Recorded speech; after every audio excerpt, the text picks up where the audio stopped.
Lovely. Welcome to episode 23 of the Parapod. We're back again with your hosts, myself, Mark, and Owen. And this week we're just back at it again. Just to say, this story. You know how it goes. You know by how this it stage. is. It's the same old story there, same old scale. The same old shtick, Aye. Talking Yeah. movies, Talking brown. especially a gonna lot be of great. brown. A lot of brown. Brown town in here. So yeah, how you been on? I've been pretty good. I finished Cuphead. You'll be glad to hear. Yes. Yeah, life's been good ever since. Let me tell you. I'd say so. Been chilling, watching movies, reading a bit more. Oh, really? Yeah, I'm trying to get this fucking book done that I had at the start of the year. What's the book? Because I can't pronounce the writer's name. It's Epitaph of a Small Winner by Mikado. I don't even know why I'm showing you this because it's in reverse view. It's in reverse. Mikado Diacis. I don't know how to pronounce his name. It's cool. It's really cool, especially because when you're reading it, you're just like, this feels really, really modern. Like, it feels like it could have came out today. And then you look at the back, and it's like, Mikado Diacis was born in Rio de Janeiro in 1839 and died in 1908. And you're just like, what? How the fuck did he write in such a style? It's insane. It's really cool. South American literature is increasingly, like, the more I learn about it and hear about more of the writers and read more, it's like, man, that continent, they knew what was up. They knew it's fucking cool ideas. Something going on down there, They're going to have their day in the sun. Then we'll all know. But yeah, what about you? What you been up to? Not much really. Watching The Sopranos. I sort of I shifted my favourite character from Chris to Paulie. Just going to say that as well. Paulie, he's so funny. He's so fucking funny. gas. He's such a sweetheart. Him and Chris are starting to, like, where I am now, are starting to, like, join up more. And it's funny. They've got good shenanigans going on. Yeah, they're a crazy bunch together. But yeah, other than that, I watched a few movies. What's the recommended film of the week? Threads. We'll get onto that later on. I don't know. We'll get on to, We need to we'll get on to ease that. ourselves into I'm not going to that. go straight into that. Yeah. But I also watched. I watched War Games. Ever see War Games? Is that the documentary? No. It's a Matthew Broderick film from the 80s. Oh, no. There is a documentary. The documentary that inspired Threads is called War Games as well. Yeah. Yeah, because I was reading up about Threads and I saw that was like, I think it's an American kind of thing, or maybe is it the one from the BBC in the 60s, something like that. It's from the 50s, I think. I don't think it's from the basically 60s. It's like the precursor to Threads, but I was like, it just reminded me of the fact that I wanted to watch a different film called War Games with Matthew Broderick and Ali Sheedy, and it's just like this really cheesy kind of Spielbergian kind of thing, like a standard really 80s film, and it's about nuclear war, obviously, as well. Is it based on the documentary at all, or is it just? Oh no, Jesus, no! It's like a comedy, Oh. Yeah, it's like a lighthearted comedy. It was supposed to be dark, I think, but they fired. War. yeah. But it was supposed to be like the original vision was like a sort of kind of dark film, where this kid, this like computer whiz, like phone freak hacker kind of thing, like breaks into like the national security system and like steals the launch codes for the nukes or whatever. But they're about 2 weeks into production and like the Hollywood guys were like, this is just too heavy, like fuck this, you're fired. And they got a new fella in. And this is too heavy and it's too fucking stupid. yeah. Well, no, like I think it's actually pretty good, even the one. No, but the like end product. is it actually like a guy like hacks into the CIA and steals the launch codes? That's what happens. yeah. But that's the thing, because this is 83. Like computers, no one has a computer really. Like they were sort of coming out. Yeah, I guess the in time. retrospect it's stupid, but like Yeah. at the time, At the time, it sort of made sense because they even addressed that in the film. Because Matthew Broderick's character, he's like this computer whiz. He's a tech genius. He has his own computer in the home, but it's like one of those mini computers that are like massive and stuff. And it starts out he wants to change his grade, like that whole kind of trope thing. And he just goes to the school website. He calls the school's phone number. And then through that, he gets like dial up. So through that, he gets access to like the basically the school website. and he's able to just log on by guessing the password because he knows what the password is in the principal's office. Because he's also a troublemaker. He's like, he's like that Bart Simpson kind of character. But like, I think he's trying to get he sees an ad for a computer game, and he wants to get this computer game before it's released. So he calls up the offices in some random town of this computer game company. But he doesn't know exactly where it is, so he just calls every number in the town, and eventually comes across one number, and it has like a website, and it turns out to be like a secret nuclear facility, but he doesn't know that. And it even has a list of games that he can play, like chess and backgammon and tic-tac-toe, and he assumes it's the computer game company. And at the bottom of the list is thermonuclear holocaust or something like that. And he's like, I want to play that, it sounds pretty cool. And then it sets off a whole chain reaction where the computer within the facility actually sets off a simulation scenario that the CIA and like the NORAD think is actually real. And it's a whole bunch of shenanigans, and it's funny. It's like a charming film. Yeah, it's like it deals with the themes in a pretty cool way. Like the whole sort of metaphor is tic-tac-toe. Like when he first gets onto the computer, he plays tic-tac-toe, and obviously you can't really win the game because it's so easy to block the other person from winning with 6 squares. Mm-hmm. So that's like the metaphor through the entire film. Like nuclear war is a sort of analogous to tic-tac-toe, and the fact that nobody wins in the end. You know, it's like a mutually assured destruction, and that's how they rescue the world at the end of the day, and like stop NORAD from launching nukes at Soviet Union. tic-tac-toe. Yeah. He literally, the mad scientist, literally uses tic-tac-toe as the metaphor at the end, and then it just cuts to like there's like a freeze frame and the credits roll. It's like in like the war room of That's NORAD. so fucking funny. It's good. It's actually good. Who directed it? John Badham or something. He's like someone. He's not really known, but yeah, he really turned it around. He really made a pretty funny kind of kids movie out of nuclear war. So it's so weird. That's such like an impossible feat as well. It's such like an 80s American thing, you know. It's like nuclear war can be funny too. Yeah, to make a family film about nuclear holocausts. Yeah, like get them used to the idea of being annihilated. Yeah, but yeah, it's God, what a freaky time to be. What a bizarre time to be around. Yeah, get fucking vaporized, you know. And like, but the worst thing when I was thinking about it is like that actually happened to people. Like people like that actually happened to someone in Japan. It's like, oh my god. But then Matthew Broderick made a funny joke, and I was like, oh, it's grand. Yeah. That's this is something. Yeah, we'll get onto that. When we get into Threads, though, I just think it's funny that like in Threads, it's the Russians that are the ones that start off the nukes. It's like America literally are the only country in the world to have ever dropped a bomb, and they did it twice. Yeah. But yeah, they couldn't have the Americans being the aggressor, though, you know. No way. But like that's the thing, though. In like, I think it's this American film where it's like dropping nukes is funny or some shit like that. Yeah. Or like a family film about dropping nukes. It's like, what the fuck? Yeah, bizarre. It is weird. They worked it out. It's funny though the way that you described war games. I was like the character in it, like this like really smart guy that like hacks into the computer and like changes his grade or whatever. I was like, that just sounds like Ferris Bueller. Yeah. It sort of is, yeah. He's not even smart really. He's just like he gets Fs and stuff. That's what he wants to. Like that's the inciting incident almost. He gets an F on his test. And he wants to change it. And then this girl just follows him around, and then they like have a romantic thing. But it's like there's no lead up to anything. Like, she just starts following him. That's so funny. But it's like it has that comfy vibe that all those Ferris Bueller and like that John Hughes kind of Steven Spielberg kind of thing. Yeah, like the golden age of teenage films or some shit like that. Yeah. And you look at them now, and you're just like, a lot of these are pretty fucking shit. Yeah, they're either terrible or they're just mad depressing. Or like they're like kind of endearing. Like The Goonies is really endearing, I think. The Goonies is good, yeah. But that's like a kid's film, isn't it? Yeah, it's basically a kid's film. Like 16 Candles, I'm pretty sure is really weird now, looking back on it. And sure, Grease Breakfast as well. Club is fucking weird. Breakfast Club is also weird. Grease is bizarre because like it like aged pretty badly, I think.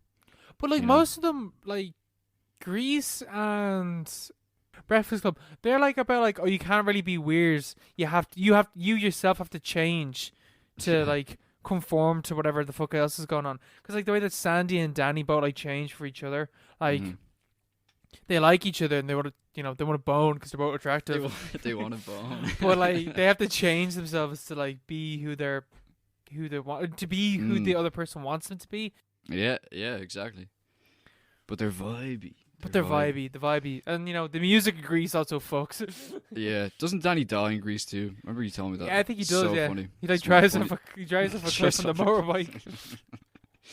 That's one of the funniest things I've ever heard. That was ages ago. We were talking about that in like one of the first episodes, I'm pretty sure. Were we? I think so.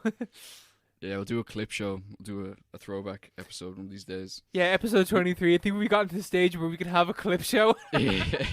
We just comment over like how bad our opinions were in like the first few episodes. Like, I don't agree with anything that he's saying right now. Who is this guy?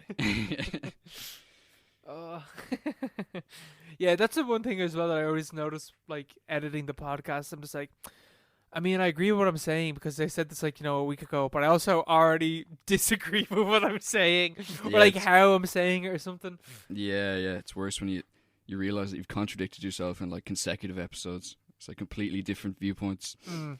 It's so annoying. That's the nature of the game. Yeah, that's what happens. People change. People change, yeah. On a weekly basis. I'll tell you what hasn't changed, though. Oh. My opinion on Kick-Ass. Kick-Ass. Oh. Have you ever seen Kick-Ass? Yeah, back in the day. This is what, 2010, is it? Yeah, 2010. Yeah. This is a film that I saw fucking loads when I was in secondary school. I just got this weird, like, I don't know what the fuck it was. Or no, not what it was. It still kind of is. Like, so when I was in secondary school, I used to watch the Kick-Ass loads for some weird reason. It was like a comfort movie, and it was like my favorite film when I was like 12 or 13 or whatever. And then I never watched it. And then I remember seeing the second one, and I literally could not tell you the first thing about the second one. I don't remember anything about that film. They kiss. That's all that we need to know. Hit Girl and Kick-Ass kiss. Hit Girl and Kick-Ass kiss. It's weird. And she has a pink bike. Or no, she's a purple bike. She's a purple Vespa. It's so weird. Jesus fucking Christ. Like, because they're like brother and sister. And she was a little girl in the first one. He groomed her. What the fuck? Yeah. Oh, weird. no. Weird. Oh, God. What the fuck? Yeah. But the first film, yeah. I rewatched only recently for the first time. I think it was the first time in like 5 years that I've seen this film. Maybe even more, honestly. I can't remember the last time I saw this film. And yeah, I'm kind of in that zone again where I just kind of want to watch Kick-Ass over and over again. I don't know what it is about this film. Like, there's just something about the vibe, man. Just like, and the way that they set up the characters and stuff. I don't know what it is about this film. I fucking love this film. Yeah, I remember I liked it. I remember it's very, it was like a 16s or an 18s, something like that. Oh, man. It's a fucking, I think it's an 18s. If it's a 16s, it's fucking close to an 18s. I forgot how fucking bloody this film is. Yeah, it's really gory, because I remember the comic book. I think the guy's name is Mark Miller or something, or Chris Miller, something Miller. I think it's Mark, because I might get the comics and just read some of the comics to see what they're like. I think it is Mark Miller, though. Yeah, I've heard the comics really good. But it's like the whole point is like ultra-violent superhero kind of thing, you know? Like Watchmen, but like funny, I suppose. Yeah, kind of. And not really philosophical, you know? I don't know. Because then it has like Nicolas Cage's Batman, basically. But he's not. He's like the Night Owl or something. He is so fucking good in this movie. Holy shit. Yeah. Big Daddy. He's great. Big Daddy, yeah, that's it, yeah. And then Hit Girls is like sidekick. Like his Robin. She's like 8 or something, 8 or 9. She's 11, I think. 11 or 12. 11. But she's like constantly cursing and it's so she natural. Says cunt. It's like, she says cunt, which is like unheard of in American film. Yeah, jeez. Americans don't like that word at all. Yeah. But yeah, she says that and it just like comes out so naturally. You're like how did they coach her to do that? Yeah. Yeah, it's good. It's definitely good. Aaron Taylor Johnson, he's always good. He's great in everything. One of my flaws with the film is that like Aaron Taylor Johnson is way more attractive without his glasses than when he is wearing the glasses. To the point where I'm just like, why the fuck is this nerd wearing glasses? He should just not wear glasses. Just get some contacts, bro. You know, bro, you got the eyes. Like, don't hide them. And is he ripped already? Like he's already ripped? No. Like That's what I like nah. about this film as well. Like the way that they set it up is, I'm gonna say Kyle. I think it's Kyle or Matthew. Anyway, it doesn't matter. Kyle. We'll just call him Kyle. Kyle Kickass. Right. So Kyle Kickass is going into school, and he's just like this is who I am. I'm not like a mathlete. I'm not super smart. I'm not a jock. I'm not like super into like anime and all this shit, or like computers or anything or video games. Nothing. And in my group, I'm not even the funny one. And it's like this dude has literally nothing going on. This is he has nothing. like he has nothing going on, and it's so funny that it's just like, yeah, the only person that would ever think like to become a superhero is a good idea is someone that with a lot of naivety and nothing going on. yeah. It's really meta in that It sense, is, isn't it? yeah. It also does the meta humor better than fucking Deadpool. I was gonna say Deadass. Better than Deadpool. Yeah. Deadpool's like mad on the nose. Like, they sort of like led the way for Deadpool and stuff, didn't it? Holy shit! When you watch this now, it's fucking crazy. Because like for me, I would nearly put this. There's like this weird like slot in the late 2000s, like 2010, 2009, 2008, and then up until like 2012, where you had Scott Pilgrim versus the World, Kick-Ass, and what's the third one I was thinking of? Zombieland, which are all like kind of like meta films. One's a zombie movie, superhero movie, like video game movie, and it's like this weird like meta films that were made for like 15-year-olds. It's really weird. Yeah, there's definitely. I wouldn't be surprised if there's connection between those films in terms of like who produced or whatever. Because I know like Matthew Vaughn and like Jane Goldman did like Kingsman and like X-Men and stuff like that. Like they did sort of started out, I suppose, like that kind of line of stuff with Kick-Ass. Like they produced Kick-Ass as well. I think Matthew Vaughn actually directed Kick-Ass. He did, yeah. So like Kingsman and like. So he did the first X-Men, like the reboot, the X-Men First Class. The reboot and stuff. Basically founded like a new sort of school of superhero films. Yeah. Basically, Yeah, because I remember last week, like when I was talking about like Ang Lee and Hulk or whatever, like how that film feels like someone that didn't like comic books picked up a comic book and was like, oh, I'll just do that. But with Kick-Ass, Matthew Vaughn, it's obviously like he obviously loves comic books, and Kick-Ass is the most comic book feeling comic book film I've ever seen. Like, it just works so fucking well, and there's bits in it where it is literally a comic book, but it still works with the flow and tone of the movie. And it's also a love letter to comic book movies as well. There's just something about this movie, and I don't know what it is, that like just works so fucking well. And it's funny as well. It still holds up and it's still funny. There's still bits that I was laughing at. Yeah, Kick-Ass is great. Kick-Ass is great. There's something. Alright, so my problem with the film though, are that like the action is like I don't know what it is. There's like a certain point where the action picks up. Kick-Ass going out and like trying to, learn how to fight or whatever, and he saves that dude from the three guys kicking the shit out of him. And the really like fast editing and you can't tell what's going on really works in that scene, because like, Kick-Ass is like getting new to this and he's getting the shit kicked out of him. It's really choppily edited, but it works for what's going on. But then after that, there's Hit Girl's like fight scene in the apartment that looks like fucking shit. It looks where she so bad. Where she gets the guy in the cheek. No. That's the end. That's the end fight sequence. This one is like it's just her in a room with like two knives, just killing a load of black people, basically. But like it's so obviously on a green screen. The gore and the blood look fake as shit. The way that she's moving is really weird because it's really obvious that she's on a green screen, so it doesn't look good at all. I think it looks like absolute shit. Yeah, I remember the blood being mad stylized. Yeah, it's stylized in like in some parts it works and in other parts it just really, really doesn't. But then we get to the scene where Kick-Ass and Big Daddy are captured and they're getting the shit kicked out of them, and it's they're going to be executed live on the internet and everyone's watching or whatever. And then just before they're about to be set on fire and burned alive, like Hit Girl comes in. And this then proceeds to be like, honestly, like one of my favorite fucking scenes in like any superhero. Sorry, This is my favorite superhero movie, and this is my favorite scene in any superhero movie ever. And it's Hit Girl coming in. We got a first-person view that doesn't look great. It doesn't look great, right?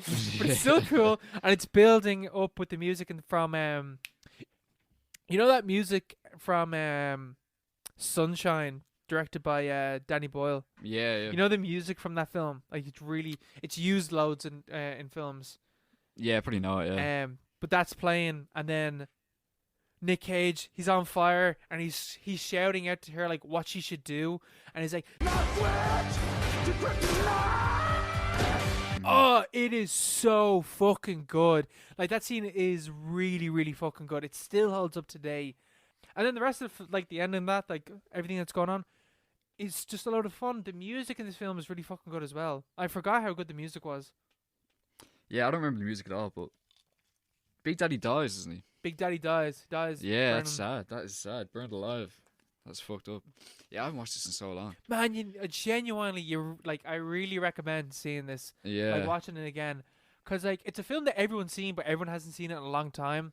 And I think it deserves to be recognized more. If we went back and we did that underrated films, I would actually definitely say Kick-Ass, because Kick-Ass has held up really well. For the most part, there's like some stuff that like hasn't aged well. Like there's the whole subplot with like he gets the girl by pretending to be gay the entire time. Oh yeah. Like you know, parts of that hasn't aged well. Oh, I remember that. Yeah. Um. Yeah, but it's like, even I've never read the comic, but I remember the comic is like, or something Mark Miller did was like people boycotted it and stuff because some of the content was like questionable. Like the guy is like purposely sort of antagonistic and controversial. Like he's a wind-up merchant or whatever. But you see, there's actual people in real life that like do that stuff, like try to be superheroes. I thought you meant to pretend to be gay. Oh no! Try to be superheroes. Well, I'm sure there's both. I'm sure there's someone somewhere that does both of those Both things. these things, yeah.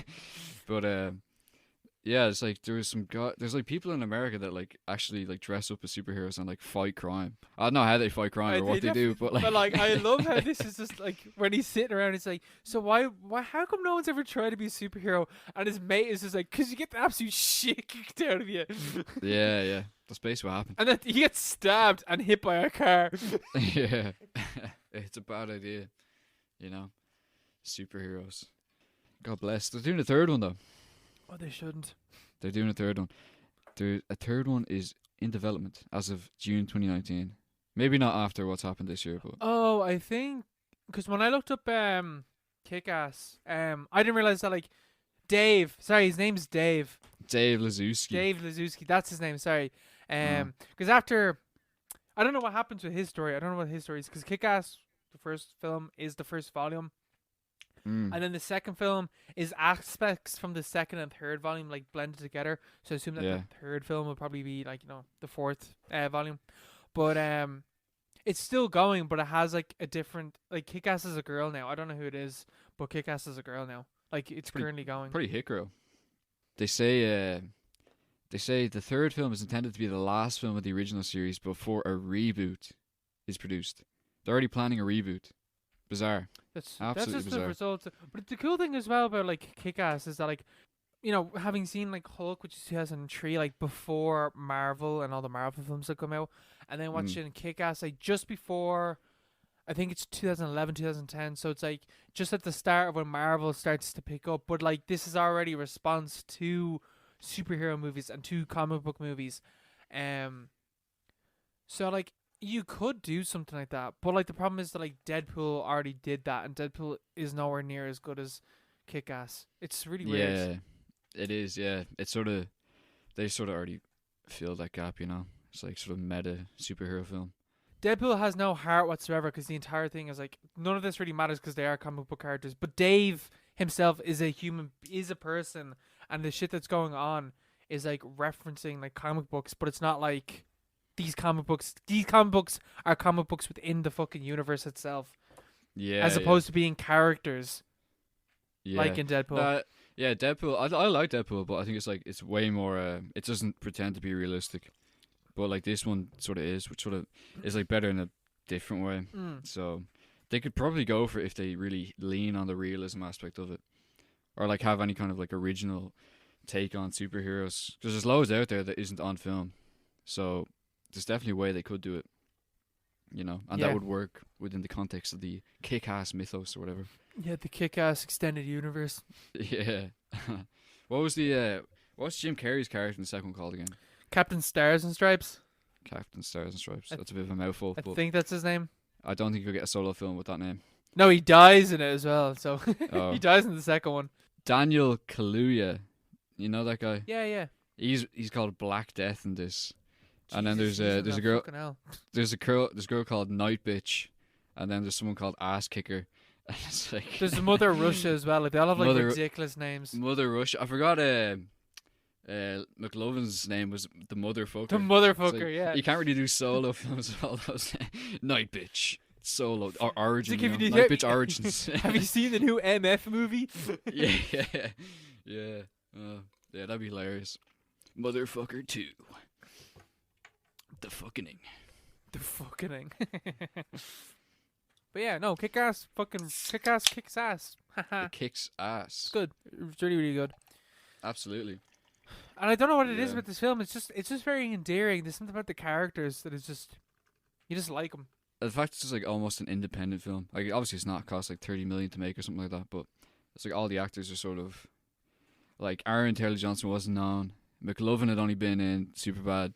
Nicolas Cage is like, you know, Nicolas broke Cage or something. He was Nicolas Cage. He was doing whatever he was doing. Man, if they got Nicolas Cage now, it'd still be the exact same like effect. Yeah, they could have him back for the reboot, like, and it wouldn't make a difference. And then the girl, Chloe Moretz, like she was just a little girl. It's like there's no big stars in it. This is like her breakout film. Yeah, this is how she got big, or like however big she is now. And she's really good in it. Yeah, she's amazing. Everyone is like genuinely every single person is really good in this. It's really Mhm. well acted. Everyone just seems like they're having fun. Yeah, that's what you want, you know, to have fun with them. I love Kick-Ass. Friendship Simulator. Instead of listening to Parapod, which is a friendship simulator, you should just watch Kick-Ass. Just watch Kick-Ass, yeah. I watched Zabriskie Point. Ever seen that? No, I never heard of it either. Never heard of it. You know Antonioni? No. The director, Italian director, 60s, that kind of thing. Never heard of him. He did Blow Up. Nope, never heard of this. It's like that film from the 60s where like the guy, he's a photographer and he takes a photo and in the background of the photo there's a murder. Yeah, I remember. Yeah. It was in class. Yes, We saw it in class. We had this in class before. Yeah. But he did that basically. He did Blow Up. I actually didn't like Blow Up. I watched it like a few months ago. It was like boring. It's just like, this wasn't for me basically. But like Zabriskie Point, it's like this sort of, it's set against the backdrop of like social breakdown, like late 60s, 70s America. It's about this like renegade kind of hippie guy who steals a plane, and he has loads of adventures. He goes fucking on the lam and out to the desert, and he runs into a girl, and they have like, you know, sensual adventures together and stuff. But like there's no plot really. Like it's all kind of subservient to the image itself.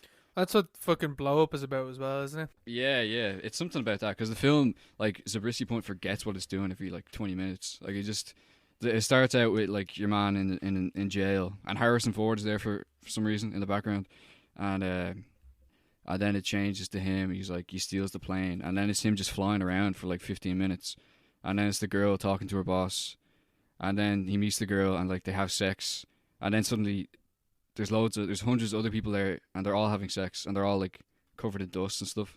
It's really abstract. It sounds like a Jodorowsky film. Yeah, it is. It's kind of like Jodorowsky, especially the ending. But it's like a European take on like Americana, you know, like Terrence Malick, but like really abstract and like purposely obtuse, you know. Like I think it purposely goes out of its way to resist, to stop you from like finding a really like a singular meaning. Like you could read it multiple ways.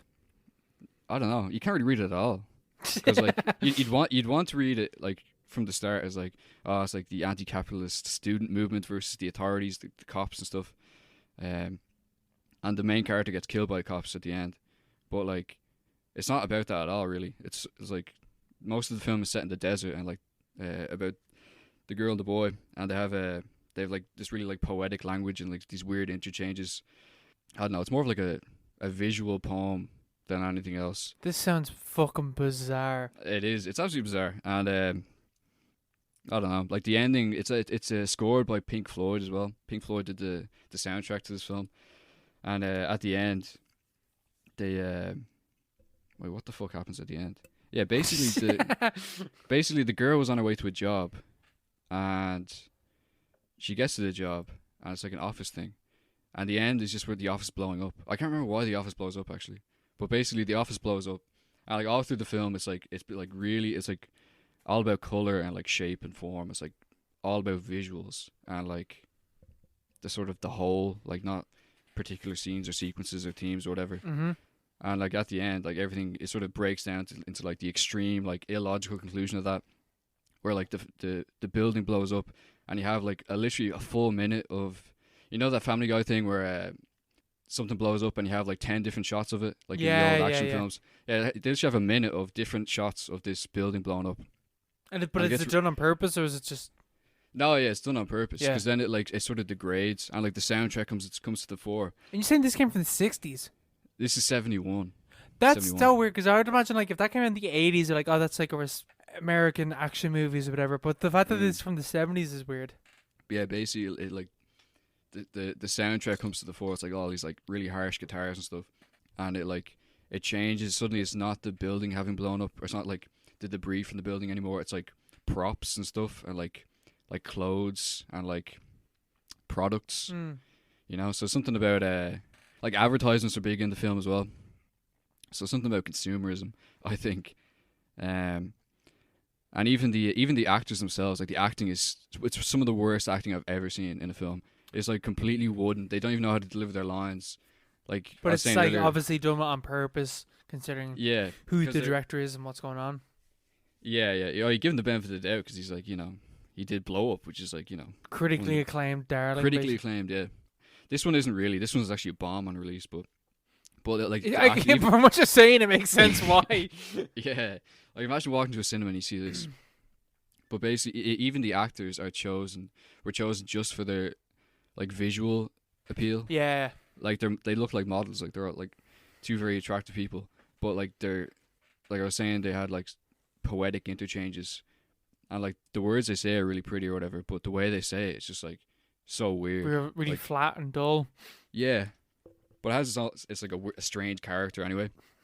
But it turns out the guy who the main guy was like picked up off the street, like purely based on his like. It's a Trolls 2 situation, is it? Yeah, something like that. Yeah, he was those Italians, man. Yeah, Antonioni. Yeah, and he was saying that like he picked him up, or he like hired him purely on the basis of his counter-cultural demeanor or something. But like the guy was actually a member of a cult, like they like lived in the fucking hills in Los Angeles or something. And after the film, he tried to rob a bank to like fund the cult, and he was arrested and died in prison because when a barbell fell on his head at the age of like 27. He was like 21 when this film was filmed. Fucking hell! Yeah, it's like just bizarre. It's like the characters are almost like not actors.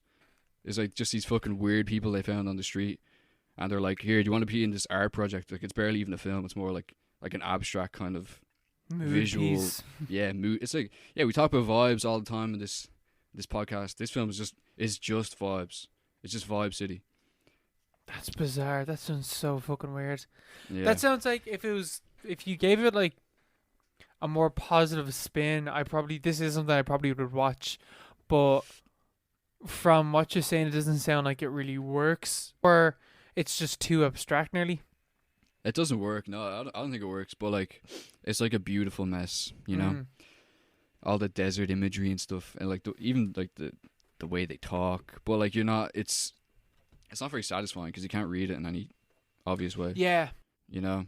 That's something that I've thought about, is like how far is like too weird or too abstract, and it's like when I can't get any like meaning from it, that's where like the film loses me. And like you need to have like at a certain level accessible. Yeah. This sounds kind of like I don't know, like almost like a Pinchonian kind of thing where it's like exploding the meaning. Like that's the point. Like it embraces the contradiction. I saw one critic who was talking about it, saying that the fact that it resists like a singular totalitarian meaning is a signal that, you know, that the film is alive, that we're alive, because we're always changing and like, always ephemeral, which seems to me like a kind of a cheap way to sort of justify any piece of art that doesn't come together as a whole. But like, I can see what he means, because there's a lot of stuff about the desert, and there's it's a cool idea. They read a caption at one point from the desert kind of like lookout point at one scene in the film, and talking about the geological transformations that are constantly happening underneath the sand and stuff like that. So like, there's something in there about that, but I don't know. I don't know. Again, that's only like a little nugget that you can like extract if you really dig deep. Yeah, you gotta be really right up there to get that thing. You gotta get your whole fucking arm into it, like at least. Yeah. So yeah, I watched that. It's kind of like a puzzle, but I enjoyed it because I watched it on 1.5 speed, so I didn't really. It's only like an hour and a half, so right, you know, breezes by. It was worth it. It was worth it. Yeah, I actually watched I watched loads of films. I watched Love and Mercy as well, actually. Oh yeah, what'd you think of that? Yeah, Love and Mercy is Love and Mercy. It's really good. It's good. Yeah. I don't have like loads to say about it because it's not really much. I don't feel like there's a lot to talk about. It's, you know, the story about Brian Wilson of the Beach Boys. I knew a bit about the Beach Boys, but not loads. Like, I didn't know the whole doctor shit that this film is based on. Like, I didn't know about that at all. Yeah, Landy. And man, like, the film doesn't like it expects you to know this shit kind of going in. It doesn't you know, give you a hand and like step you through all this shit. Like, I knew that like Brian Wilson struggled with depression and how he was in bed for 3 years, but then I didn't know that like the shit that happened afterwards.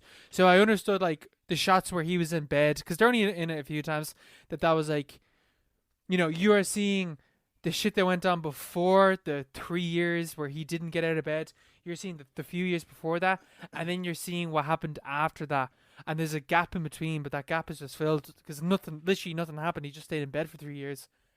Yeah, he didn't really do anything. Yeah, he just sort of faded away. It's sad though. But it's yeah. really, really sad. Yeah, it's a pretty sad film.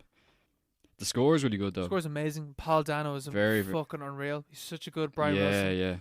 Yeah. I definitely way more enjoyed his half of the film, especially at the start, because I didn't know the Landy stuff. So when it started off and like John Cusack is just being old Brian Wilson, I just like kind of faded out. Like every time that happened, I was like, oh, half of this movie isn't good. But then when it picked up, where like there's this scene where like she's asking Brian, "Does you want?" He's like, "Oh, give me a bit of the burger," and Landy's like, "Don't give him the burger." And Elizabeth Banks, she's playing Melinda, I think her name is. Melinda, yeah. She's playing Melinda, and Melinda's like, "Oh no, just give him a burger or whatever," and she gives him a bite, and then Paul Giamatti, who's playing, or Giamatti, I should say, Paul Giamatti, Giovanni or Giamatti? Giamatti, sorry, Giamatti. Paul Giamatti is playing Landy, and he freaks the fuck out, and like he's about, like, feels like he's about to fucking beat the shit out of Brian, and that's the moment where I was like, oh shit, and like I got way more focused in there, and then like way more enjoyed both aspects of the movie then. But that's like halfway through the film until that starts to happen, really. Yeah, I think they should have just done it in the 60s. I don't know what. I think the only reason they did the 80s is because they sort of had to go through Melinda, because like she basically has control over whatever Brian Wilson does at the moment. But I think he's like needed impaired. As well. I don't know. They do feel like very. They don't really feel joined up, which is weird considering that it's a dude's life. You know, it's weird. Yeah. Yeah, they're very different. You know, they're very different, and they're very different stylistically as well. Yeah, there's no music at all really in the later ones. No, not like really. With Cusack. No, not really at all. So I did really enjoy all the music stuff though. I really loved the way that the film kind of imagined what Brian's mind would have been like when he was creating music, because you get the sense, you don't get a full understanding of how it works, but you get a sense that when he was making Pet Sounds, he knew exactly what he wanted, like in his head. He could hear the music before it was being played. And I like that because it gives you like a taste of what it was like, but obviously can't fully show you what it was like. Yeah, like the music from those scenes is all like actual archive audio and stuff like that. Yeah. Should they? We were talking about this in the film club. I learned loads about the Beach Boys yesterday that I didn't know shit about them. Yeah. But one of the guys was saying about how they would have been able to capture like this all the stuff in the '60s really, really accurately because they would have just been recording in the studio. Like there's something like I think one of the girls, I think it was Robin that said this. I'm not sure, but she was saying that the album has like a deluxe, like Pet Sounds has like an ultra deluxe 50th anniversary, some fucking bullshit where there's like hours upon hours where you can just listen to them just talking in the studio because they just recorded everything. Yeah, it's on Spotify. Yeah, it was released like 2 years ago or something. Yeah, you can listen to all his instructions and stuff, and that's not even like the full. Yeah, back then they just kept recording even when they weren't playing music. Like you can hear instructions and like the different takes and stuff like that, and you sort of like. I suppose they could rebuild it from there, like what his process was. Yeah, because they were like, oh, we can recreate this scene because we know exactly what was being said. Yeah, exactly. Yeah, it's cool. Yeah, it's really really did that sort of stuff well, but yeah, I don't know if they should have done the '80s part. It's like it's a bit. I think the '80s part, because I think the '80s part like it ends like really satisfying because like the reason why the '80s stuff is there is because if you ended in the '60s. It ends with Brian lying in bed for 3 years. Whereas if you ended with all the shit from the 80s, like, Brian's okay now. Like, he got the help that he needed. He suffered even further, but he finally got there. So I think that, like, the 80s stuff needs to be there, or else it'd be way too depressing. Yeah. Well, there's definitely room for a Brian Wilson biopic that's just complete, like, all depressing stuff, you know? Oh, like, you could do, like, a 5-hour long, like a dark version of that, you know? Like a Joker version of the Beach Boys, you know? Especially when like you have Brian Wilson still alive and you can still kind of you could do like a part 1 which is like his childhood and his dad just kicking the shit out of him and stuff like that. Yeah. Like that stuff is like this film like throws a lot of information at you as well. Like you really do need to be concentrating because like there's like lines where they just throw out and you're just like, oh shit, that's like that's a major plot point. That's just kind of like how Brian was hit in the ear. That's only mentioned once, and then he couldn't hear on his right hand side. That's only mentioned once in the film. Yeah, and that's a pretty big thing, you know. That's why they're all in mono, all the albums, because you can only hear one channel. It's crazy. It's a good film, really good film. Great. I saw it on like a flight over to the US ages ago, like back when it was first released. I thought it was amazing, but like I couldn't really remember it. Like you know when you watch a film on a flight, like it just sort of passes you by. Man, I had the exact same thing when I watched the film at home. After like the day later, I was like, I can't really remember much about the film, but I remember liking it. Yeah, exactly. Yeah, it's because so much happens. Yeah, I don't think the acting is actually that good. I think Paul Dano is good. Like, is the stand-up by Mal, and Paul Giamatti. But the two of them are really, really good. But John Cusack was just got John Cusack. And Elizabeth Banks is Elizabeth Banks. You know, she's good. Just don't got a lot to say. You know? Yeah. Unlike a certain film, a certain man, a certain legacy that we are continuing on with our part 3 of the Texas Chainsaw Massacre. The official title, Leatherface, the Texas Chainsaw Massacre 3. What an unnecessary title. Yeah, what an unbelievably unnecessary title. Fucking Leatherface, you know? Like, who the fuck do you think you are starting a new series at the 3rd chapter while still having the name 3? Like, what the fuck? Yeah, it's like... Yeah, this film is not good, shall we say. It's a big old pile of shit. Yeah, this one's just... It's just a generic slasher, you know? Yeah, it doesn't have anything. There is literally like no subtext to this film. It is exactly what it... You can reach in and you can be like, oh, there's something about like roadkill, because roadkill comes up a few times. Stuff at road. It's commentary on roadkill. But like, that's what I mean. Like, they mention it 3 times in the film. Well, you know that scene where like they hit the fucking armadillo, and then like she can't do it, so her boyfriend does. But then later on, there's a mention at the very end of the film about roadkill or some shit. What the fuck is this film? I have no idea.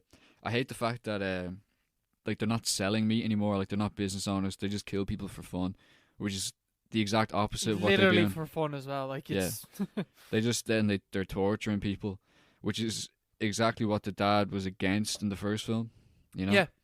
It It's goes like against that wasn't the point. Yeah. what Texas Chainsaw Massacre is. Yeah, because they are torturing them.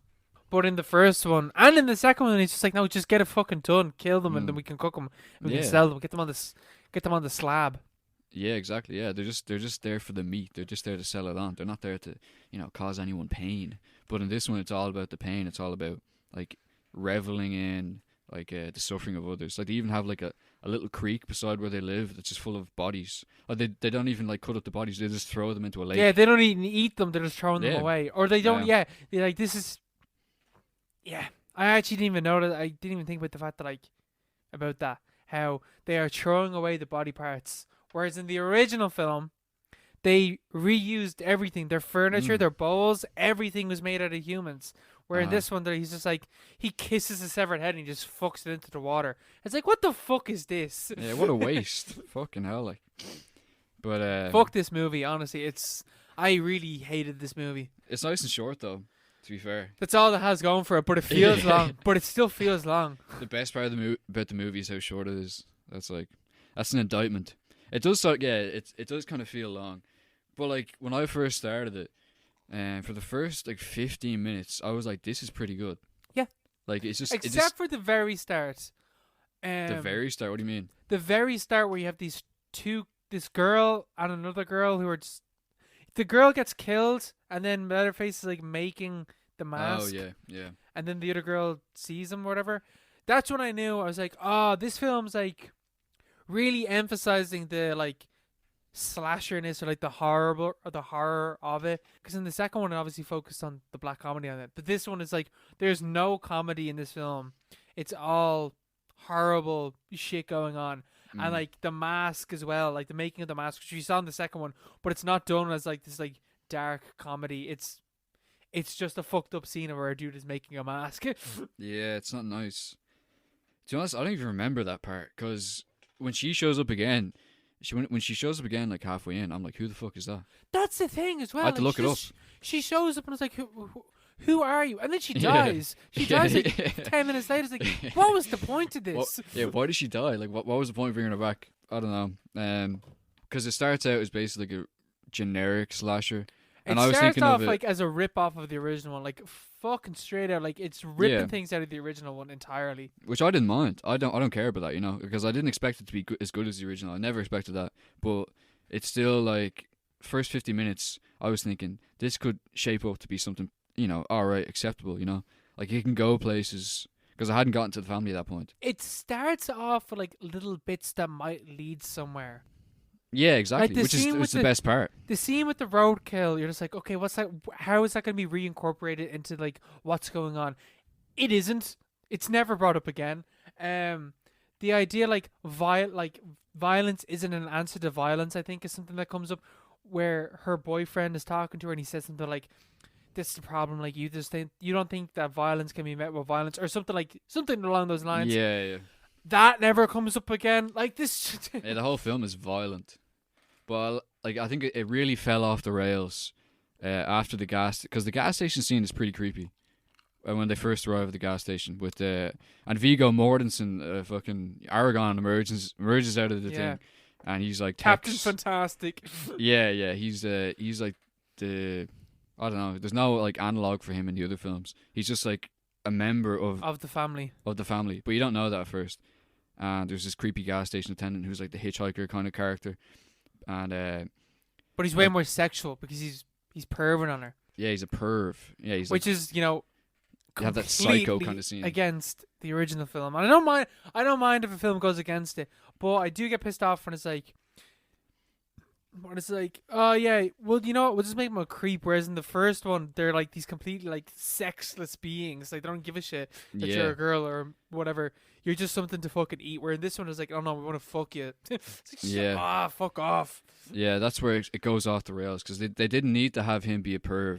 Like they could have just had this creepy gas station attendant, and then this guy tries to help them, and then they drive off. But instead they have like a gunfight, and he's like perving on her in the bathroom for no reason really, and then they drive off sort of in a panic, and for no reason they decide to go this random route. like for absolutely no reason. No, the reason why is because Viggo Mortensen's like, oh, you should go this way, but you need to know where you're going. And then the boyfriend's like, oh, we should just take his way, but we have no idea where we're going. Yeah, but It's he's like- he's against Viggo Mortensen. He's suspicious of him, but for no reason. He's like, actually, no, we'll take this random guy's route instead. They could have had Viggo Mortensen as like the savior, as the guy who helps them and like get away from this creepy attendant. He literally just could have been the guy from Dawn of the Dead. It's like I can't remember his name, like iconic horror actor. Viggo Mortensen just could have been him. Yeah, but they could have had him like help them. Then the the male character comes around, the boyfriend comes around. He's like, all right, we'll take his route. But instead, they've basically nothing really to. They just randomly decide to go his route, and then everything falls apart. And then at that point, I was like, this is not going well. There's no reason they should have gone that way. And like, why did that gas station thing have to happen? And like, they get lost, and this black guy shows up, and he's like the hero of the whole thing. I feel like he's a response to the black guy in the first one where he just runs off, where this guy sticks around and he survives. yeah, Benny's his name. Benny. He's an absolute king. Benny's is the brother of the truck driver in the original film. Yeah, it doesn't really get any better from there though. It just goes all downhill. So bad. It's really, really bad. It is pretty tense. Like, to be fair though, it's tense when they break down. And like they're looking around into the darkness. That's like the film is actually has a few decent set pieces in the first half. Yeah. That they could have actually made more out of, but they don't. And they make all the wrong decisions in a row, and things just go to shit. Like, not just within the film, but like as a film. It's also like mesmerizingly generic. It is a slasher movie, and it is nothing but that. It doesn't do anything cool. The kills as well, which you should probably mention that like this thing was originally X-rated, which I think we mentioned in the last episode. It was originally X-rated, but was cut down to like get a softer rating. So the kills almost feel like, in the original film, and we praised the film for like having these really clever cuts to like emphasize the gore or whatever. This film in some ways feels like they tried to do that, but originally that's not what they wanted to do. Originally they wanted to have the gore, but they just had to do these clever cuts, and I'm doing quotation marks because they're terrible cuts. The cuts they'd already made shit. a slasher film, and they tried to make it something clever. Yeah, they had already made their movie, and then they try and go back and make it like the original one. Like, it doesn't work at all. None of it is impactful. None of it is like gets a reaction out of you. It's just like you're just sitting there and you feel nothing, and then it kind of proceeds to the point where like it's almost like there's a moment where you're like, oh, this might be like torture porny kind of, where like she gets her hands nailed into the fucking chair. That was fucking gruesome. That was way more. It's so tonally off with the rest. Like, things just completely change, and that's obviously the cut. Yeah, as soon as she's locked up, the tone like escalates high, way past like any normal sense. Yeah. There's definitely something about the cut they had to do, because it's like the tone shift is just so noticeable. Like, there's no like gradient to it. It just like suddenly turns into a really violent slasher film. Yeah. Because it's like there's fuck all blood and gore. It's like fuck all. You don't see the chainsaw going into the girl that gets like pinned up against the tree, and you don't see the boyfriend getting captured. Even though I was pretty sure that Leatherface chainsawed him, but apparently he's still alive when he's on the fucking table or whatever. But anyway, like, you don't see any blood there, and then all of a sudden you're seeing this girl's hands getting nailed into a fucking chair, and you see it full on, and it's like, whoa, what the fuck? Where did this come from? I love how when they first broke down, like, Benny shows up and just gives them painkillers, and they just immediately fall asleep. Yeah, he's and like, then they're Leatherface really shows strong. Yeah. Like, how strong were those painkillers? They just immediately fall asleep, and then they have to flee into the forest. I thought the forest thing was cool, like the way like you can't really see what's going on. They should have used more of that, because the rest of the film is like pretty brightly lit for no real reason. Stayed in the fucking. No, they couldn't even stay in the forest. I don't know I actually don't know what you could do with this film. Yeah. Like, there's so much shit that like just doesn't fucking work. Even the soundtrack, the part where Benny and Viggo Mortensen's character like face off, and they're like swinging chains at each other and stuff. There's like some weird like metal soundtrack I noticed to that as thing. well. Yeah. And then he kills Viggo Mortensen by like setting. He lights the gas, like trail of gas that Viggo Mortensen's character is standing in, but like he lights it, and then Viggo Mortensen just stares at it as it slowly like crawls around, and and leaves his foot in the puddle as it like crawls up his leg. And he's like, ah, it's so shit. Like it is just shit. Like it's just a fucking shitty fucking slasher movie. There's nothing like really interesting to say about it because it's just so fucking generic on the same front of it. Yeah, how did Benny survive? How did he survive? I have no idea. That doesn't make any sense. I don't understand how the boyfriend survived getting chainsawed and his leg getting clamped down. Yeah. And then, can we mention about the family? Because I think the family are the worst aspect of this. Yeah. Because they're not mentioned anywhere else in the series. They're a new family altogether, basically. What the fuck is this? Who are these people? Who is this? Who the fuck are these cannibalistic cult members that have formed around Leatherface? And if the cook isn't there, Grandpa isn't there, the hitchhiker isn't there.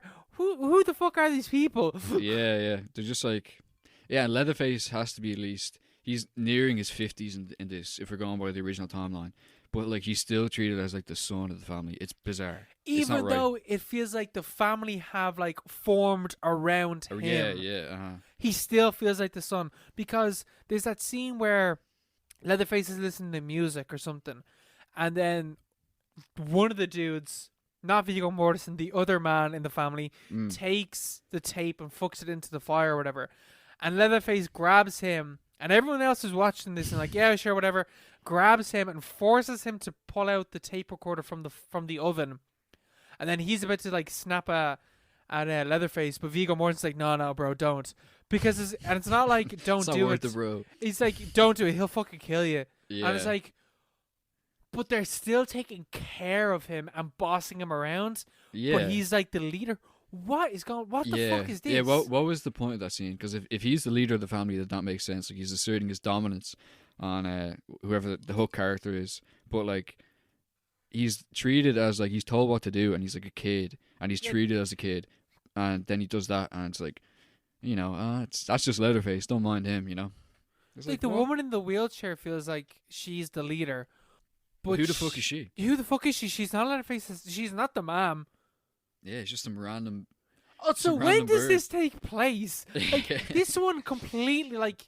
The timeline, I'll get onto my theory later on and when we get to the fourth one, but like it doesn't mention the second film. Like the first film is referenced in this film, but the second one isn't, for obvious reasons that Leatherface fucking died in the second one. But it's so weird. It's like, I don't know. It's just fucking bizarre. It just ain't right. It just is like, I think that the first sequel really focused in on the black comedy of it, and then this one now is really focusing in on the slasher aspect of it, and both of them are just like, I think Texas Chainsaw 2, I can see why people would like it. I can see why a lot of people like that movie. Me personally don't really like it, but holy shit, it is way fucking better than this one. Yeah, it is. It's somehow far better. It's somehow miles better than this one. I like actually retroactively makes me look back like more favorably on Texas Chainsaw 2. Yeah, that's how bad this is. It's like just like if I had the power, the creative powers to make a Texas Chainsaw film, I feel like it would be easy. It'd be so simple. But then they do stuff like this. Yeah, how could you fuck this up? How could you do this? The first one is, the blueprint is right there. Yeah, it's all there. It's like, and they did that on like a shoestring budget and it's like 80 minutes long. Well, to be fair, this is also 84 minutes long. Yeah, but they also don't do anything with that. Yeah. So, I don't know. It's just a bad fucking movie. There's just nothing to enjoy, and the kills aren't even good because they're edited down and cut to bits. I don't know. It would have been worse with the gore, I think, though. A lot worse. Yeah, but like you could at least said, well, at least the gore was good. The tone would be probably more. And the tone would be more consistent because that would mean that like the tone really shifts when Leatherface shows up, which would make sense because that's what happens in the original film. But in this one, the tone doesn't really change until she's getting her nails hammered through her hand, which is like a different point for it to escalate at. If you know what I mean. Yeah, exactly. Yeah, like it escalates in the first one where like you just see this crazy guy in a mask who's clearly like a butcher of some kind, And like you're thinking about, oh, what could he do? Like what's in that house? Whereas in this one, it's like straight away the escalation point is they've just like fucking impaled her on a chair, and like you can't really get any worse than that. No, You know? So and it doesn't get worse there's than no, that. it's that's basically the worst part of the film. The worst part of the film is like the nailing in the hands, because even like the kill after that, where her boyfriend gets like a sledgehammer like swung into his head, basically. Why didn't they do that with their hands? Like, you don't even see it at all. Yeah. You don't see anything. And the little girl does it.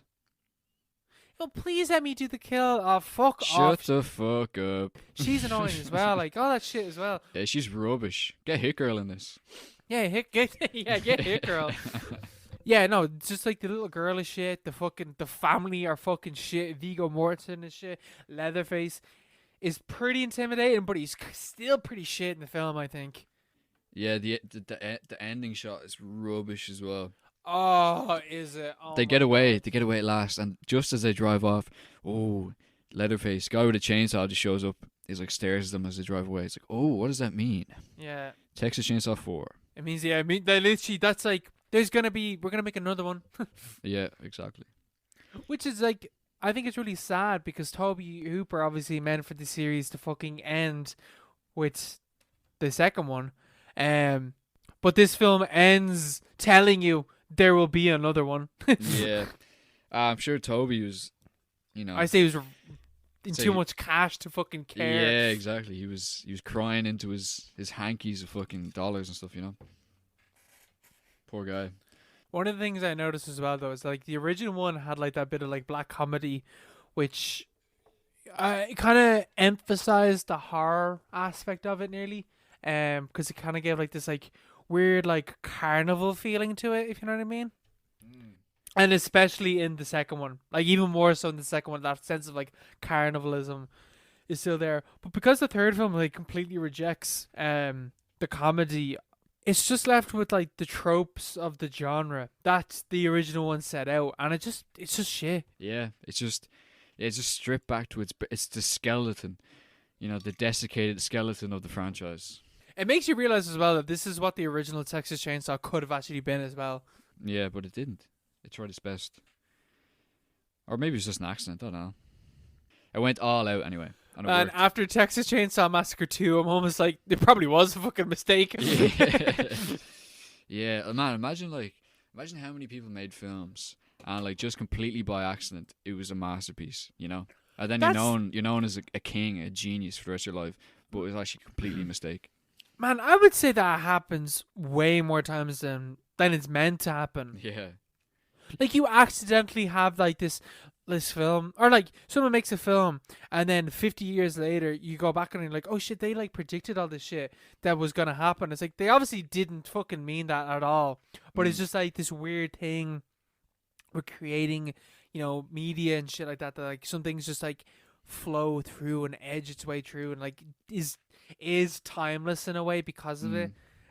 Like, there's definitely loads of shit like that. Like, even the fact that like, Tobe Hooper meant, like, it did mean there to be like black comedy and for the film to be about the meat industry. I doubt very much that he meant the ending shot to be this idea about cyclical time, and for that to then tie into really, really well with the ideas of astronomy that are in the film, which also reflect the nature of recessions and capitalism and all this shit. He obviously didn't mean that. Yeah, of course. No way he meant that. But the fact that he left it open to interpretation, like that's all you have to do. That's all you have to do. Even John Carpenter with like having Rowdy Roddy Piper, which is probably the most famous example of that, clearly just had a wrestler and was like, we should have a wrestling match. But within the film, it becomes like this battle of ideologies that's going on. It's like, he clearly didn't mean that either. Yeah. But it also works really well in the narrative. Yeah, there's definitely something about that. You just have to leave it ambiguous, This film does not do that. I am, even though we've watched like two pretty bad films, I'm enjoying the Texas Chainsaw journey. Yeah, it is. It's like, it's enlightening because I've never seen that before. And fuck all people have, man. Even the first one, not many people have seen. Yeah, because it's like, because this one's called Leatherface, and it was like made with the intention that they take the sort of the iconic character from the first one, and like make it into a franchise in like the same vein as like I was gonna say Johnny, Freddy and Jason and Jason, yeah, Johnny. But like before that, like it wasn't like the first one isn't really about Leatherface. It's about the family as a whole. And this turns it into a franchise. And even though this film failed, and like all the other films after it failed as well, like my But they impression, kept trying for fucks them. they kept going. They kept going. But like my initial impression and my like general feeling about the franchise, like up to like even like a year or two ago, was that it's just like some fucking slasher thing where Leatherface butchers people. That's what this film tried to do, and it sort of succeeded in making that impression on people by sort of diluting the message and like the themes of the original. Even though the original has nothing to do with this stuff, you know? Yeah, it's really weird. It is really weird because like when you watch like Friday the 13th, you're just like Jason was always just a slasher icon, whereas in Texas Chainsaw, Leatherface is part of something. He isn't just going out there for no reason whatsoever and killing people. Like there's a reason for him to be doing this, as opposed to like Halloween where you have to look into and it's like, oh yeah, he's living this like cycle of trauma and the yearly event. Like you have to look into Halloween to understand that kind of. It's weird that the original Texas Chainsaw Massacre wasn't trying to be that, but ended up becoming that because of how iconic it is. Yeah. Because like the original is so kind of unique in its social reading, or it's like its ability to be read socially.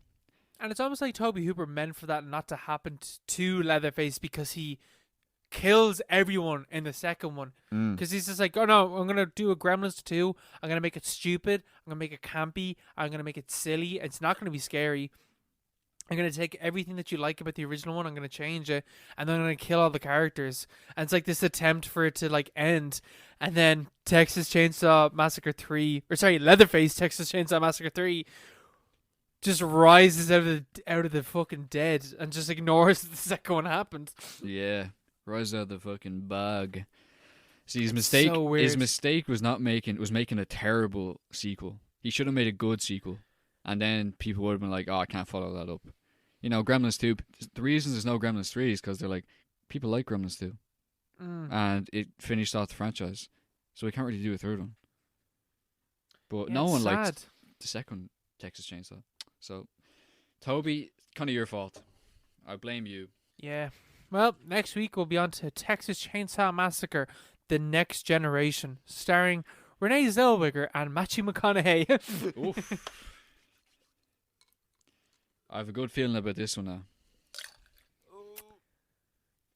Texas Chainsaw Massacre got really, really bleak, but not as bleak as Threads. Oh, jeez, yeah, that was a real think piece. Yeah. That ruined my day. Hell. Yeah, man, it ruined my day as well. Alright, so Threads is a documentary-style account of a nuclear holocaust and its effects on a working-class city of Sheffield, England, and the eventual long-run effects of nuclear warfare on civilization. Yeah, that's exactly what this film is. That's about it. The bleakest film I've ever fucking seen. Yeah, it is. It's very bad, you know, in terms of how it makes you feel. It's very well made. It's a very good film. Oh, it's incredibly well made. Yeah, it's very good. Done on a fucking shoestring budget as well. That's the thing. You don't need massive budgets to make good films. All you need, bit of commitment, the BBC behind you, bit of public investment. That's it. You never get something like this made today in Britain or anywhere else because there's none of that investment anymore. There's none of that creative license, you know. Someone like Mick Jackson or any of the other people, like Ken Loach, like any of those people that came up through the BBC system making crazy shit like this, that like they're almost afraid to show because of how out there it was. Like that would never happen. Yeah. It's an insane fucking film, especially with like how it like portrays, you know, before the nuclear disaster or the nuclear war that kicks off in the film.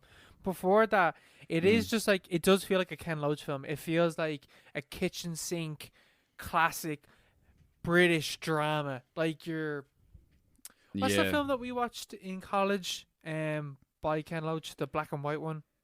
I know what you're talking about, but I can't I remember the name of it. The one with the girl and the gay guy. Yeah, I can't remember what that was called. Yeah, that whole like kitchen sink realist tradition that the British were fucking amazing at back in those days, and like it wasn't like it was like a cinematic movement where like, you know, a handful of people sort of got together and were like, oh, this is a pretty good idea. It was like it was a systematic thing within the BBC, where like these people made almost a film a week for years on end. And like that's what people used to tune into, like sit down and watch. Millions of people every single week used to sit down and watch these kinds of films that like portrayed real life and like an authentic vision of what was actually happening. It was almost like a vocational kind of thing where like they were exposing social truths, and this is basically like a really extreme version of that. I think, you know, like taken to its like most. It is literally one of those films, but halfway through a nuke is dropped.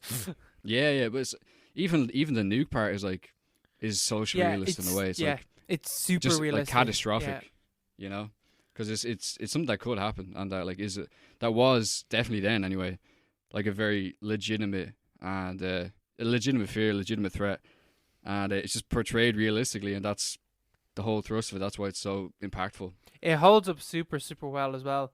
Like I watched Chernobyl at the start of lockdown, and Chernobyl really makes you fear radiation and makes you really makes you understand the effects that radiation has on people, in terms of, you know, obviously like the cancer that you develop, but you know, someone that picks up loads of radiation poisoning and their skin, you know, melts away and shit like that. Chernobyl's really good with that. And in a way, I feel like Chernobyl and Threads are really good companion pieces, because it's like, yeah, here's a real life event of a nuclear disaster and the effects of radiation poisoning. Meanwhile, Threads is like, here's like a realistic depiction of what it would be like if nuclear warfare just broke out in civilization. Like all of civilization is impacted by this, whereas Chernobyl's like an isolated event, but everywhere else is okay. But Threads is, no, everywhere is the same. Everywhere is a Chernobyl incident. And it's horrifying. It's really fucking scary. It's really fucking scary. It actually is. It's very sad as well. Because the whole backdrop where, what's their names? No, I have no idea what any of the characters' names are. It doesn't really matter as well. Yeah. So yeah, it's like a young girl and young boy, and they get together, and the girl gets pregnant, and they decide to get married. They're like doing viewings for houses. Yeah, they're looking forward to the future. Yeah, and that's like the whole symbol of it, I suppose, like the pregnancy and like the fact that she's carrying a child. The child actually comes into it at the end, but you would never expect at the start when she's pregnant that this is what, not like no pregnant person would ever expect that their child would have to live through what happens in the film, because like you just see, because you live through their like them finding out they're pregnant and looking for the house and buying the house and doing up the house, but like threat of like nuclear annihilation just sort of erupts halfway through it, and you really like feel like the effects of like devastation, absolute despair, the fact that there's no future for this child that's about to be born, or for like anyone, humanity. Yeah, even the old people in it are like just tragic, because it's so realistically depicted that my sister was like, oh, did this actually happen? And I turned to her, was like, you know that a nuke like drops, like that's what the film is about. And she was like, wait, what? And I was like, you know, that's what the film is about, that like a nuke does eventually actually drop, and it's about that.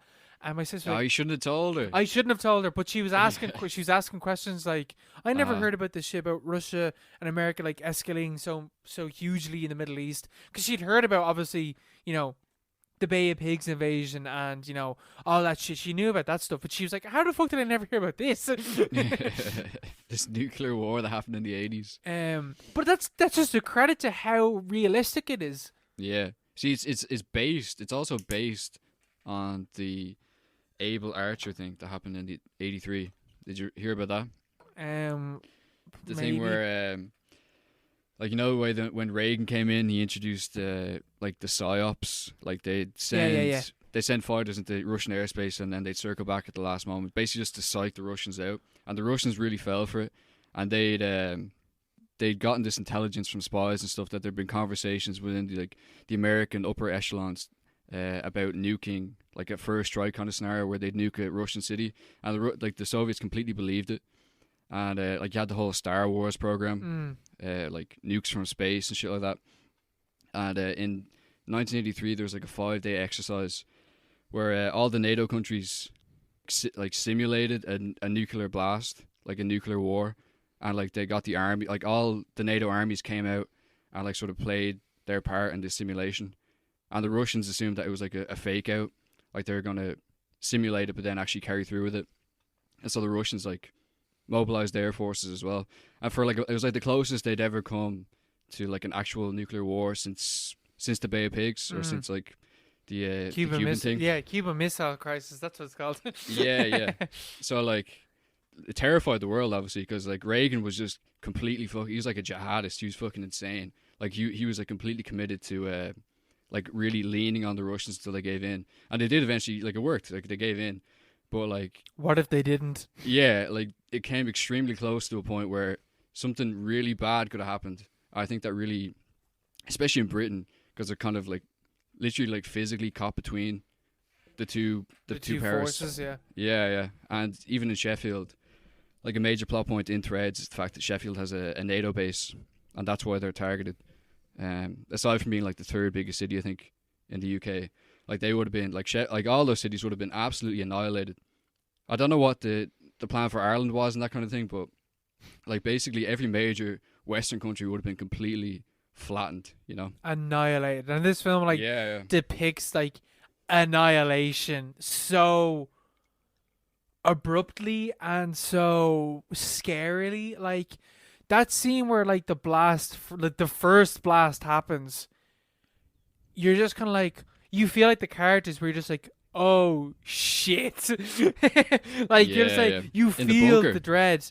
Not even the like the people in the bunker, like the people just like out and about, like the people that are in the shops like stocking up on shit, getting ready for, you know, whatever might happen, because you don't know what's gonna happen. You don't know what is gonna happen for these characters, and they're out in the shops and they just get caught.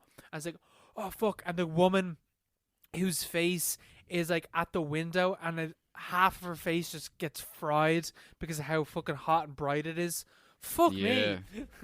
Yeah, the point where like the second blast I think hits, and like the whole frame just goes white, and it's just like frozen on this woman screaming.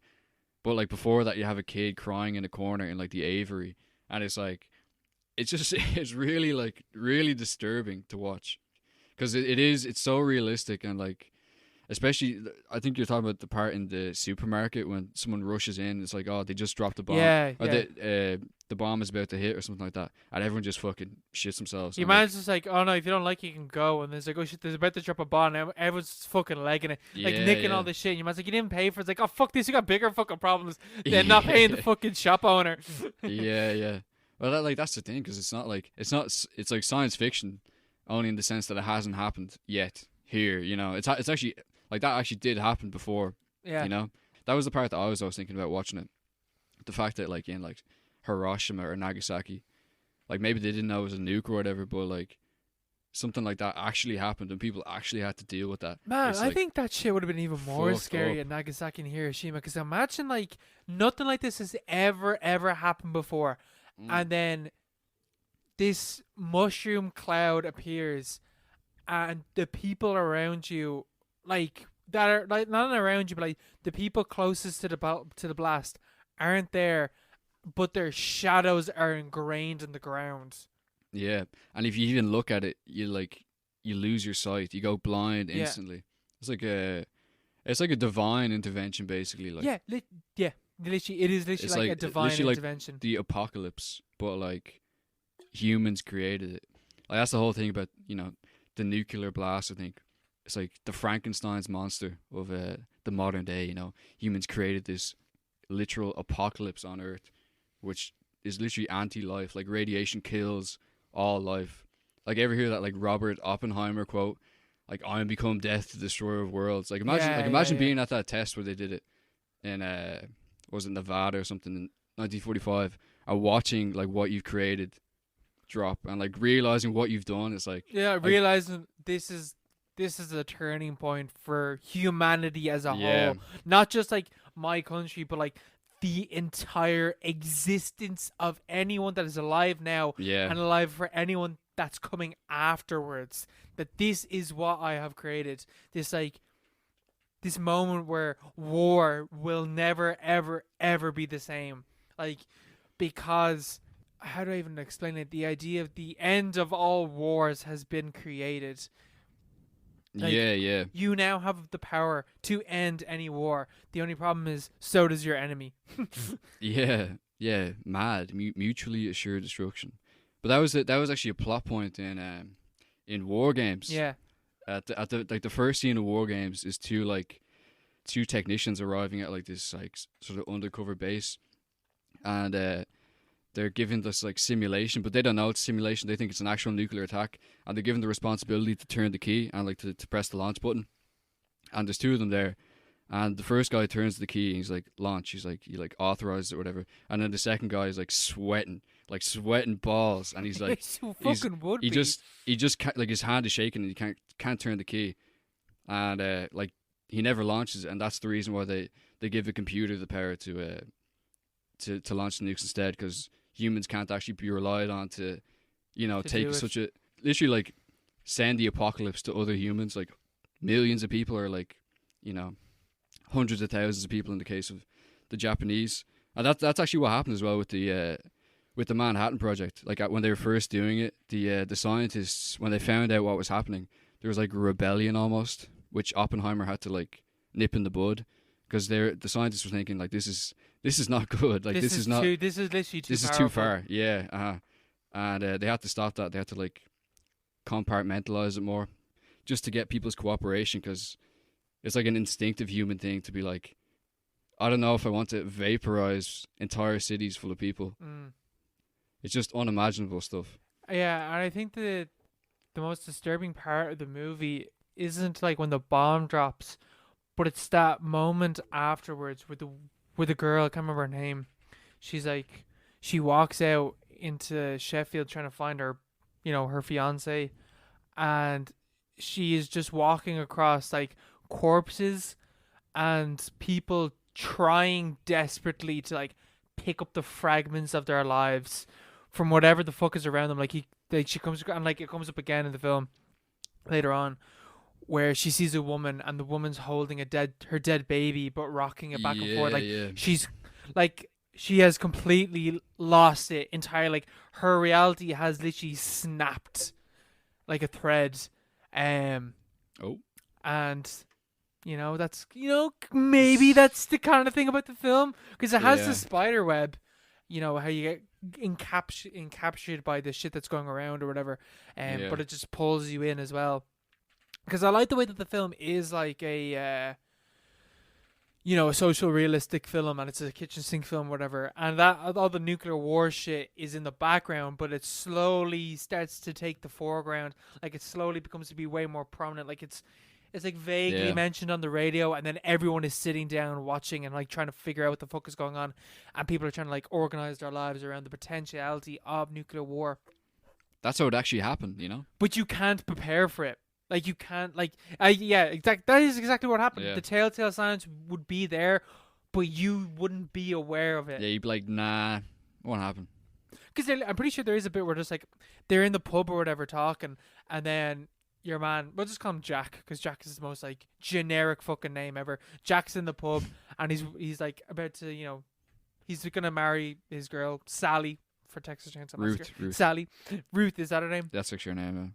Right, Ruth and Jack, but Jack's in the pub or whatever, and his mate comes over, and Jack's listening to the news or whatever about hearing of these escalations between Russia and the US, and then his mate is just like, "Oh, come on, man, just ignore it. That shit, that's not gonna go anywhere. But you will become married. You're gonna have a kid or whatever, so you might as well enjoy freedom while you can." And it's because that's exactly what would happen. People wouldn't. The telltale signs would be there. We all knew that Wuhan in November had this fucking virus. That's actually so true. And in China had been building these fucking hospitals really fucking quickly. And then come March, the entire Western world's like, Jesus, didn't see this thing happening. Yeah. How did this happen to us? You know. Yeah, that's literally how it happened. I remember talking to people or talking to people in like February and stuff, like being like, yeah, I'll be alright, you know, it's like it's just the flu or whatever. Look at us right look now. At us now. Nearly a year on. We're living in the repercussions of not fucking recognizing what was going on. Yeah. And that's what Threads is about. Threads about fucking, if you see this shit, you gotta fucking act. But again, like, in terms of, like, this is the normal average people, like, there's nothing you can fucking do as the average person as well. Yeah, for a nuclear war, like, they have a union rally, like, just before the bombs drop.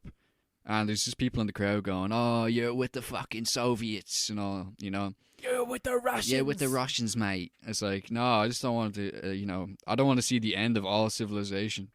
Because they literally go back to the medieval period at the end of it. That's the thing as well about this film, is that, like, it really depicts, like, how fragile civilization and society is. Like, when there's no food, that's fucking it. Like, once there's no food, there's nothing else. There's nothing else. People can live, you know, you can live sleeping on the ground, out in the forest, whatever. You can do that. But if you don't have food, it's over. That's it. Like, yeah. And the thing about work as well, like, when they're in the bunker and they're talking about allocation of resources, and they're saying the able-bodied who can work get fed more. Yeah, get 1,000 calories a day, and anyone else gets 500. And they're like talking about like the moral implications of that, like, oh, like 500 calories a day is like a bag. It's like a baguette and like a bit of soup. Like, that's it. You won't survive. Yeah, you wouldn't survive at that for like a long-term period.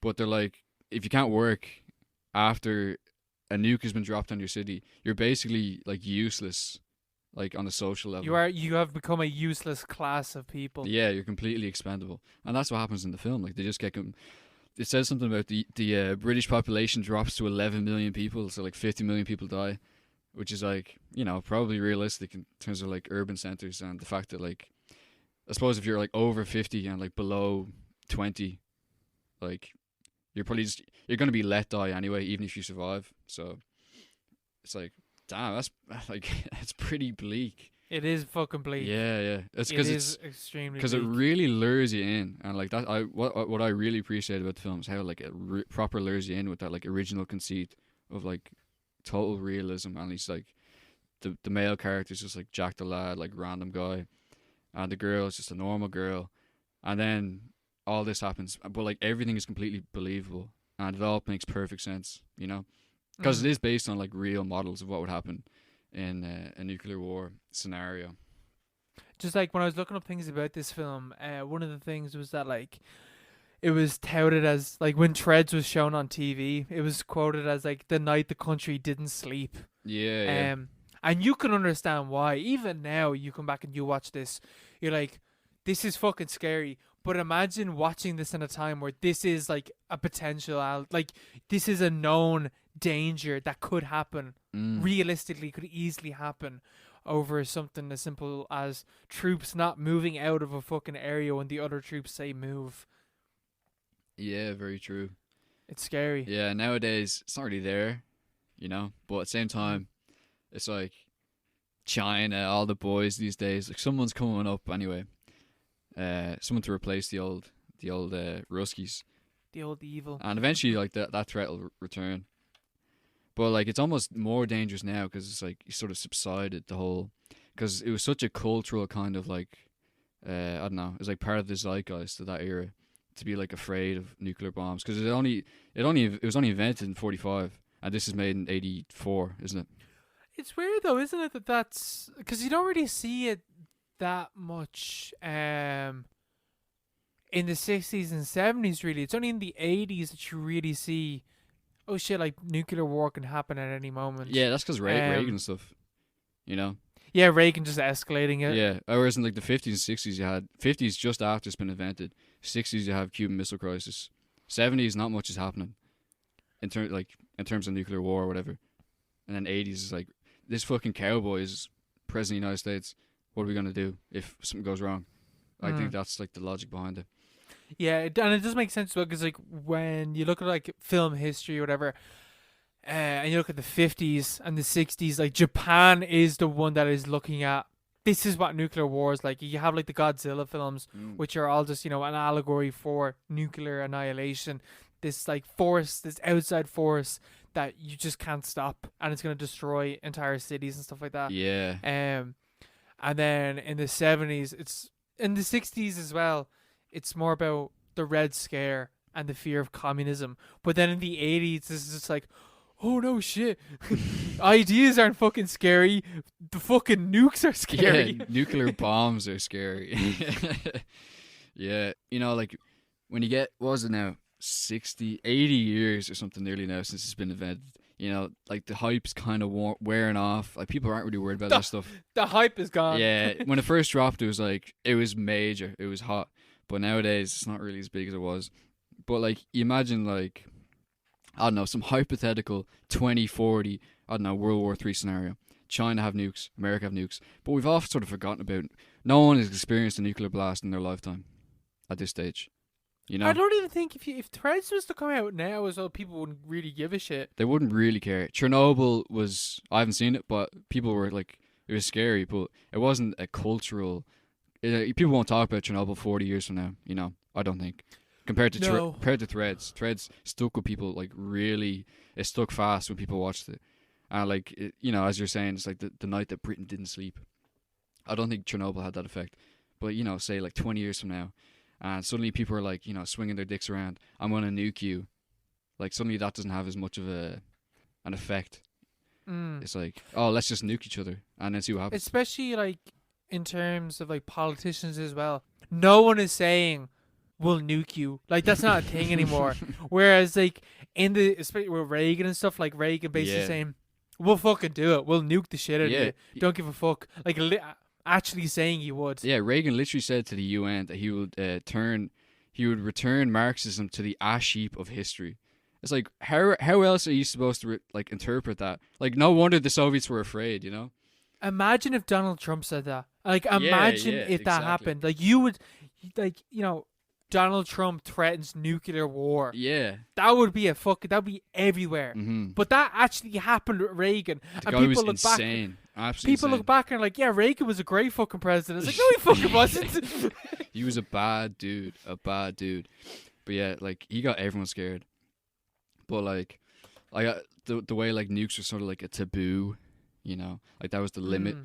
Like, you can use nukes in different ways. Like, you know, the way you have like you can nuke people on Call of Duty, but it's a tactical nuke, you know. It'll only take out, you can have a nuke, there are nukes that can only take out office buildings, and it still works. It's just like, you know, it's a bit, don't go back there for a few years. But like any sort of nuclear weapon of any kind it's right contained. Now. Yeah, it's contained, because if you drop it, like, suddenly it's like Pandora's box. You can't contain. There's like an avenue of escalation which no one like on Earth wants to go down. You know, it's literally like a divine kind of thing. It's like a holy object. Like, do not go near this thing, whatever it is. We don't understand it, and we don't want to. No one wants this to happen. So, that's what's going on in like Gravity's Rainbow as well. Like that shit, like the idea of nuclear destruction comes up in that. Even the idea of a missile being able to travel so fast that if you hear it, you survive the blast. But imagine having a blast that, like, even if you hear it, you probably will die from like the aftermaths of the blast. Yeah, even if you see it, you're fucked. Like, imagine that. Like miles away, you're dead. That's like, it's literally something out of like Lovecraft or something. It's like it is Lovecraftian. You know? It is the power of the sun brought to Earth. And the wind as well, because, you know, after a nuclear blast, it brings up all the dust, which become irradiated, and then the wind comes through and just blows it fucking everywhere, and then all of a sudden, holy shit, all of England is now completely inhabitable. Yeah. Like, you can't survive here anymore. And you have famines that come afterwards. You can't drink the water because the water is basically fucking acid. Like, this shit, like Chernobyl and Threads, definitely more Threads, though. Threads way more emphasizes the idea of like nuclear warfare and nuclear destruction is the end. Like, that is the fucking end. That's it. That's it. Now, Threads goes on to like be like, oh yeah, Ruth's baby, she survived. and she gets born.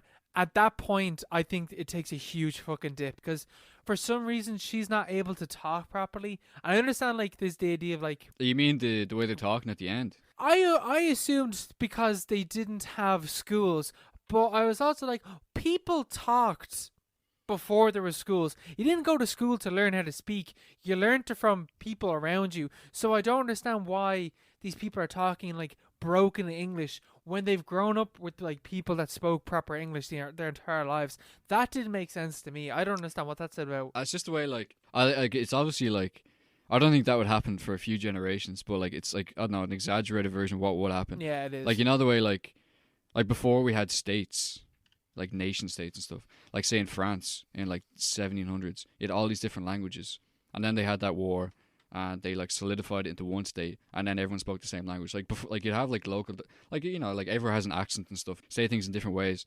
In like a nuclear holocaust scenario, like you don't have any exposure to like the outside world. You just have the people talking around you. And you'll naturally develop like a different dialect or whatever. It's something like that. This isn't even like a different dialect. This is like they can't speak properly. No, they can speak. They just like the way they're saying it is like almost like old. No, it's like no, old man, English. Like, she's literally just like bread keep like me. That's she's literally like bread keep me. Well, like bread keep me. You could say that. That's like the Irish direct translation from Irish into English. Yeah, it is. It'd be something like that, you know. But you got that. You have that in Irish over generations. It's not like one generation. Yeah. And then it's lost. Yeah, it's not really realistic, but I think it's like it's going in the right direction. Literally, everything up until that point was complete and utter perfection. It's just the last like 15, 20 minutes. Yeah, it's like 10 15 minutes. Yeah. Obviously the post-apocalyptic scenario is like way more fabricated, but also based in reality. Yeah, it's like fabricated in the sense that like you can't imagine what would actually happen.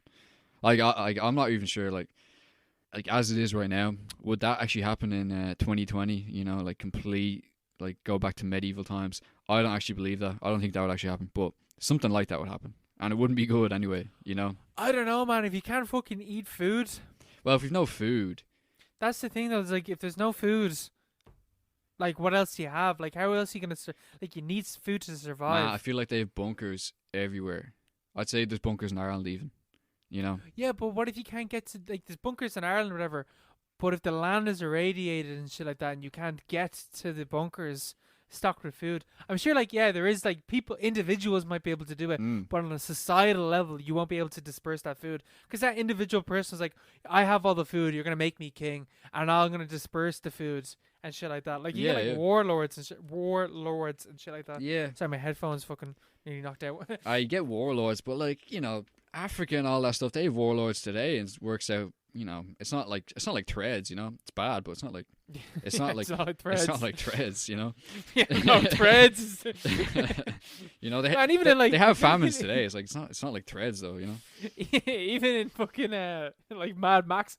Mad Max is a pretty positive vibe. Yeah, the whole nuclear annihilation compared to threads. Yeah, you get like leather jackets and motorbikes and stuff. Yeah, I'd much rather Mad Max kind of. Witness me! Could you imagine some cunt in the middle of threads just like standing up and like, witness me! Yeah, people just racing in the middle of Sheffield. Drifting around the corners. Yeah. Oh, God. No, but because it made me think about what would happen here. Because I don't know what would happen here. Because I don't think we get targeted. Remember the whole shit with that nuclear station? Sellafield, yeah. Yeah, Sellafield, and like I didn't know this, but like loads of like primary school kids just like sent letters to Tony Blair begging him like, please don't let us die. Please don't nuke me. Because we had man, I came across in my house, and it was back when I was living in Marino. But back in Marino, coming across fucking iodine drops from the 80s because they said like this is what you need to take when nuclear war breaks out. Yeah, I've heard about the iodine tablets. But like, was that the 80s? Or is that the 80s and 90s? Yeah, that's mad. Like, but surely why would they bomb Dublin? That's bizarre. No, it wasn't that they bombed Dublin. It's that like they'd bomb England and then the wind would carry radiation over. So we'd be all right though. Man, you'd be pretty bad. At least we could grow food. Suddenly the tables have turned. England, give us the keys to the castle. No, it's not the whole thing. Like you wouldn't be able to eat anything because everything would be irradiated. Well, if it's only wind, then it's not going to radiate the soil. Yeah, but it lands on the soil because then when it rains, Get a tent. Okay, yeah. Once nuclear, right? That's what you do when the nukes come out. Just whack out all the tents. Just EP everywhere. all the greenhouses would be fine. Yeah, exactly. Yeah. But like I know anything in the soil would be fucked because then it would be raining, and then the rain would bring the irradiated water in. But we've so much land, you know. Man, you need no, man. I'm telling you, you need to watch Chernobyl because Chernobyl makes you realize like how destructive and how like immoral, I guess is the only word I can really use to describe it. How like anti-life radiation. How anti-life radiation is, and you're like, holy shit! Even to get like he describes in Chernobyl like even like a drop of radiation is like a bullet just continuously going throughout your body, just like ripping your cells apart. Yeah. It makes your DNA break down. Like what the fuck? Like what? Why did they invent that? It's fucking. Oh, it's terrifying. That's literally like a biblical kind of thing. It's like, that's one of the new plagues. You know, you get locusts and you get fucking, I don't know. And your cells, invert backwards. Yeah, ever hear that story about that guy who like his skin fell off? He got like radiation poisoning and his like skin started like sloughing off and shit. It's like, what the fuck? Did you hear about the women like with the paint that was radiation, like like in World War II or some shit like that, they had like watches that could glow in the dark, but the glow in the dark shit that they used was radiation. And women would were the ones that were painting the watches, whatever, and all their fucking jaws and shit fell out because there were radiation in their jaws and got cancer, but it melted their jaws. Man, what? And imagine if your jaw just fell off. What the fuck? What would you do? Oh, fuck me. It's decaying while it's still attached to you. Yeah. Holy fucking shit. Man, imagine if you went back in time to say, zero AD. And you just like, whatever you're doing, stop. Just take a different course. Yeah. Yeah, just cut the shit. Forget about all this stuff. Go back to the jungle. No, but imagine if you just brought a bomb, like a nuclear bomb, and you just dropped it, and you're like, I'm the king of the world now. Everyone would be like, yeah, all right. Please don't do that again, please. That's literally a divine, bringing the power of the sun onto the earth. It's just why did they do that? It's just unimaginable. It's so stupid. It's just ridiculous. We kill God and created a new one. It's like that Planet of the Apes movie.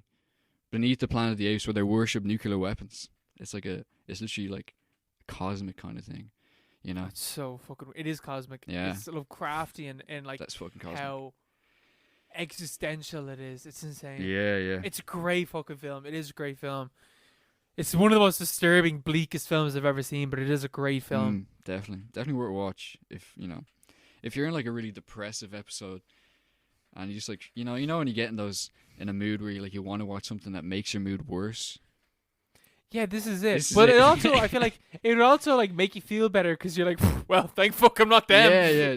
That was almost my feeling at the end. I was like, it's almost a liberating kind of film to watch because you're thank fuck that didn't happen. At least I haven't been nuked.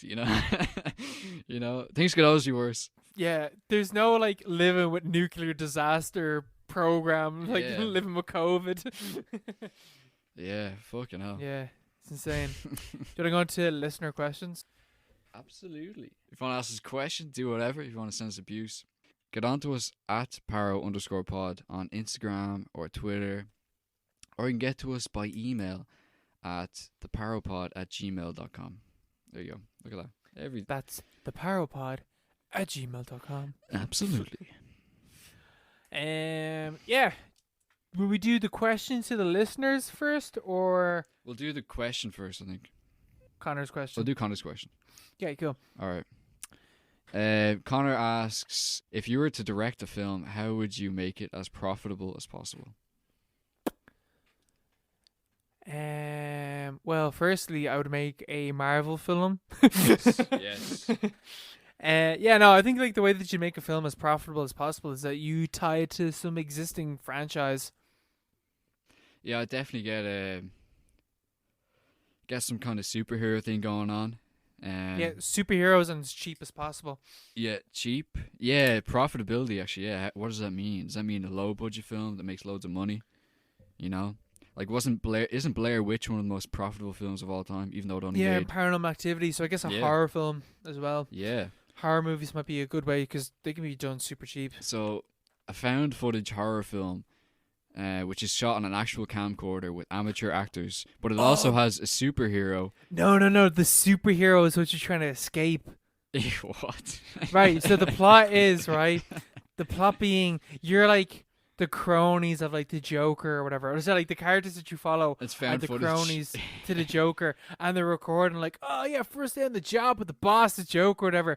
But then the enemy or the evil or whatever is like the Batman taking them all out, but it's found footage like running away, going like, "Whoa, what the fuck is that? It looks like a bat," and keeps running. Yeah. But you play it you play it completely straight, seriously, like serious as possible. Yeah, like you're not goons, you're not Joker goons. You're just random guys who are trying to make a living, and you get like offered this job by this guy that you don't really know, and then you're like in this warehouse, and there's this creature, there's like ghost or something like that that's like making noises. Yeah, a phantom kind of figure making noises around you. And at the end, it turns out it's actually Batman. Man, this could easily work. That could easily work. We could write that in a week. That would definitely work. And if you made like, because it's like, this is the greatest Batman film ever made because it shows like how scary the Batman is for these like you know random schmucks. Yeah, exactly. And he's barely even in it. The licensing costs are like zero. You don't need to hire a Robert Pattinson or whatever for Batman. You just have a stunt actor or whatever.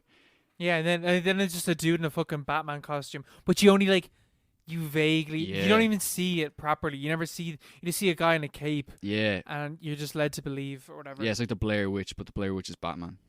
Man, that actually sounds like a banger movie. Honestly, that's a really good idea for a film. Like, and that would make fucking bang. Like, that make gangs of money. Yeah, especially like word of mouth afterwards. It's like it's actually a superhero movie. Yeah. What would we call it though? I think the title is key. I don't know what the fuck you'd call this. Yeah, because didn't they have that like kind of horror film, Brightburn, which is like if Superman grew up to be bad, is basically what the idea is. But it's a horror film like that. Oh really? Kind of. I don't really know. I haven't seen it, but it's kind of a horror film. But this would be a found footage film. I don't know. You just give it some name that like, or like you title it, which is like a really obscure reference to some Batman comic or something, or any superhero comic. It could be, man. It'd work as well if it was Superman. Because you imagine like Superman just like this like lightning quick being just like snatching someone out of fucking thin air. Like that'd be fucking scary. It's all dark and stuff. Yeah. That could definitely work. Make millions, but it only cost a few grand to shoot. A few grand, yeah. That's Look at that. Easy. That's actually a really good idea for a script, man. So we're gonna start working on that from tomorrow on. Yeah, but the only problem is the marketing. You need good marketing to be profitable. And marketing is so expensive. Yeah, the ads and stuff. But, also, release like we make this now, and you release it at like as soon as like COVID's gone and theaters start opening up, and then that's when you release it. Yeah, because that's how you make the most amount of money. A bat-themed horror film, like that's literally the perfect post-COVID, like money maker. That really is. Like it's just made to make money. That's a money printer right there. And the idea is well, like these are just working class dudes getting taken out by this like rich billionaire. Yeah, the shit you could read into in that film. Yeah, as well. And maybe he eats them as well. It's like a different kind of Batman. I don't know. He's like a villain. Yeah, Batman. It's a Batman that kills. Yeah. He's the villain in the film. Wow, they really pushed the boat out. They made Batman kill. Yeah. Evil Batman. Yeah, that sounds good though. Yeah, that's just gonna happen. That'd work. That's what we're gonna do. So. And then our question to the listeners was, what are films, directors, and/or franchises that you think are overrated? We got a couple of replies, and we're going to react to them now. The first one coming in from Neve, and Neve is saying that the Harry Potter franchise is overrated. Oh. I think it's established on this podcast that we both kind of agree with that. We pretty much agree with that. Mark more so than me, because Mark's watched them. I've watched them. I still haven't. I never. Watched them more recently. I never got to the Goblet of Fire. That's the sort of tragic part, though. Did you watch Prisoner of Azkaban? Yeah, I got to the first three. Actually, I don't think I ever talked about the Prisoner of Azkaban on this one. Or on this podcast. No, I don't think so. Yeah. How was it? It's pretty good. It's better than the first two. So the whole thing with Peter Pettigrew, it's pretty cool. Like the rats. and like the shack. I don't know, was it the shouting shack or something? And the willow tree and the time traveling aspects. It's pretty cool. But Goblet of Fire is always the best one, and I haven't seen it in a while. Well, Goblet of Fire is that moment when like your anime gets really good because you get to the tournament arc, and that's what Goblet of Fire is. It's the tournament arc.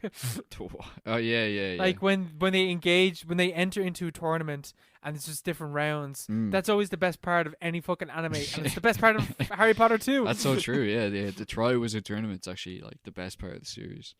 But yeah, it's ridiculously overrated.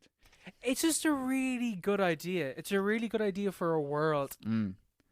And that's literally it. That is it. That's all it is. Great ideas. And like there's not much else to it, you know? He's just Harry Potter. It's just Harry Potter. It's just Harry Potter. I do agree though. I think it's insane as well. And J.K. Rowling's a fucking gee bag as well. She's always been a gee bag, man. Always.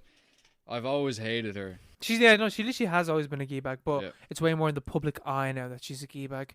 Because now these gee bags have got Twitter. Exactly, yeah. That's what happens when you become a billionaire. You crucify yourself on Twitter. She's so rich, she has nothing else to do but incriminate herself online. It's pathetic. Yeah. I'd hate to be her. Yeah, same. Same, man. Do you want to say the next one? Kevin says Christopher Nolan and Star Wars. Jenna also says Star Wars. Yeah, we got two people saying Star Wars. I don't know. I kind of agree. I never got the Star Wars buzz. Like, I never grew up watching the films. I watched them when I was like 17, 18. And I watched the first two, and I've never watched any other Star Wars movie ever because I was like, okay, the original trilogy, that's like, the best, quote unquote, the best trilogy of films. It's where you're meant to start off with. And I watched them, and I couldn't even finish the last one. So I was like, fuck this. Star Wars is just not meant for me. I watched Force Awakens, actually. Force Unleashed. Force Awakens. Yeah. Force Unleashed is the video game, which is fucking badass. It was a great game. Yeah, the video games are actually great. Now, Force Awakens is shit. So yeah, shit. but like they're all shit. Nah, well, I used to love them when I was a kid, and I watched them I watched Empire Strikes Back for the first time in probably over a decade at the start of lockdown, I think, and it just wasn't that good. That's what happened to me. I went back and I watched Empire Strikes Back, and I was like, yeah. I think the best Star Wars movie is the first one. I don't know. I didn't. But like, I don't remember the first one that much. I remember. No, I got to the point where Luke is like in the cave with the snow guy with the Yeti thing. He's like upside down and stuff. But like I remember that being so cool when I was a kid. And I was watching it there in the modern day. I was like, this isn't actually that good. I don't know what the problem was, but it just didn't appeal to me in the same way. I think like because you always remember or people always say that Empire Strikes Back is the best, but like when I was a kid I remember the last one being the best, like when they fucking chuck Palpatine over the bridge. Like that was a great moment for me. And like even the fight scene, like if you watch the fight scene on its own as like a clip on YouTube between like Luke and Vader, it's class. Yeah, you know? it works. It just works. But yeah, Star Wars is just a franchise that I never got into. And the fan base is so unbelievably toxic and like. Is it? Oh man, I would argue, right? I'm actually probably the biggest Star Wars fan because I don't like Star Wars, and to be a Star Wars fan, you have to not like Star Wars, basically. Like, why? I don't know. Star Wars is just weird. Star Wars fandom is super fucking weird. Yeah, really, really weird. I know that the new ones. Stay away from that. The old ones, I remember. I don't even remember watching the second, like, I suppose the fifth one, Attack of the Clones. With Chris, what's his name? Hayden. Yeah. Whatever. I remember that was one, but like I literally have no memory whatsoever of what happens in that film. And Revenge of the Sith, I remember watching that. That was very good. But Force Awakens, massive letdown. Forget about it. Just forget about it. Forget about it, buddy. It's just a remake of the fucking original one, anyway. It's like a shit remake of the original. Yeah. And then Christopher Nolan. Do you think he's overrated? To an extent, I think he's I think he's overrated, but the people that acknowledge that he's overrated go too far in like underrating him. You know, like correcting. They overcorrect. Yeah, they go too far. Because I Yeah, think he's. it's like that thing with like you know, like Ridley Scott and Prometheus and stuff. Like people hated Prometheus, but they only hated Prometheus because it followed on from Alien and it was doing stuff that they didn't like. But like as a film by itself, Prometheus, I love Prometheus. I think it's amazing. But like maybe it's not great fit for the Alien universe. I think Christopher Nolan is the same. Like all his films individually are like I really like them. I love what they do. I love what they try to do as well. But like I just think he's a really shit writer. I think his writing is really, really bad. I think he writes characters really bad. I think his stories aren't great. But he has stuff. Yeah, but he's like his brother is like does write with him, and by God, he fucking needs him. He needs like because you can tell with Tenet. I feel like Tenet is the most blatant example of Nolan just not being able to write characters or even a story really, but having these really cool, innovative ideas, these things that you'd never seen before. I think Nolan's great for that. But Yeah. in terms of like scripts, characters, dialogue, the actual story itself, it's generic at best and it's shit at worst. Yeah, the characters are never good, but I don't think that really matters in terms of like, you know, everything else that comes out. Like if you view them completely, like if you're watching fucking, I don't know, Tarkovsky or something, and then like some other like Villeneuve movie in between a Christopher Nolan film, like it is great, but like he's competing with Marvel films and stuff like that. And compared to that, like he's like light years ahead. Like stuff like Interstellar is so flawed. It's like, and it's so, Interstellar's actually kind of shit. yeah, it's no, but like it's not shit, but it's kind of shit. It has really like massive gaping flaws, like, but like it tries to do something, and it's like the idea is like no one else in like if you look at films that make more than 100 mil these days, none of them have like original ideas or ideas that are like anyway interesting whatsoever. But like Christopher Nolan at least tries to get something in there. He's a really mainstream director. Yeah. And this is gonna sound like the most pretentious, wankery, film snobbery shit ever.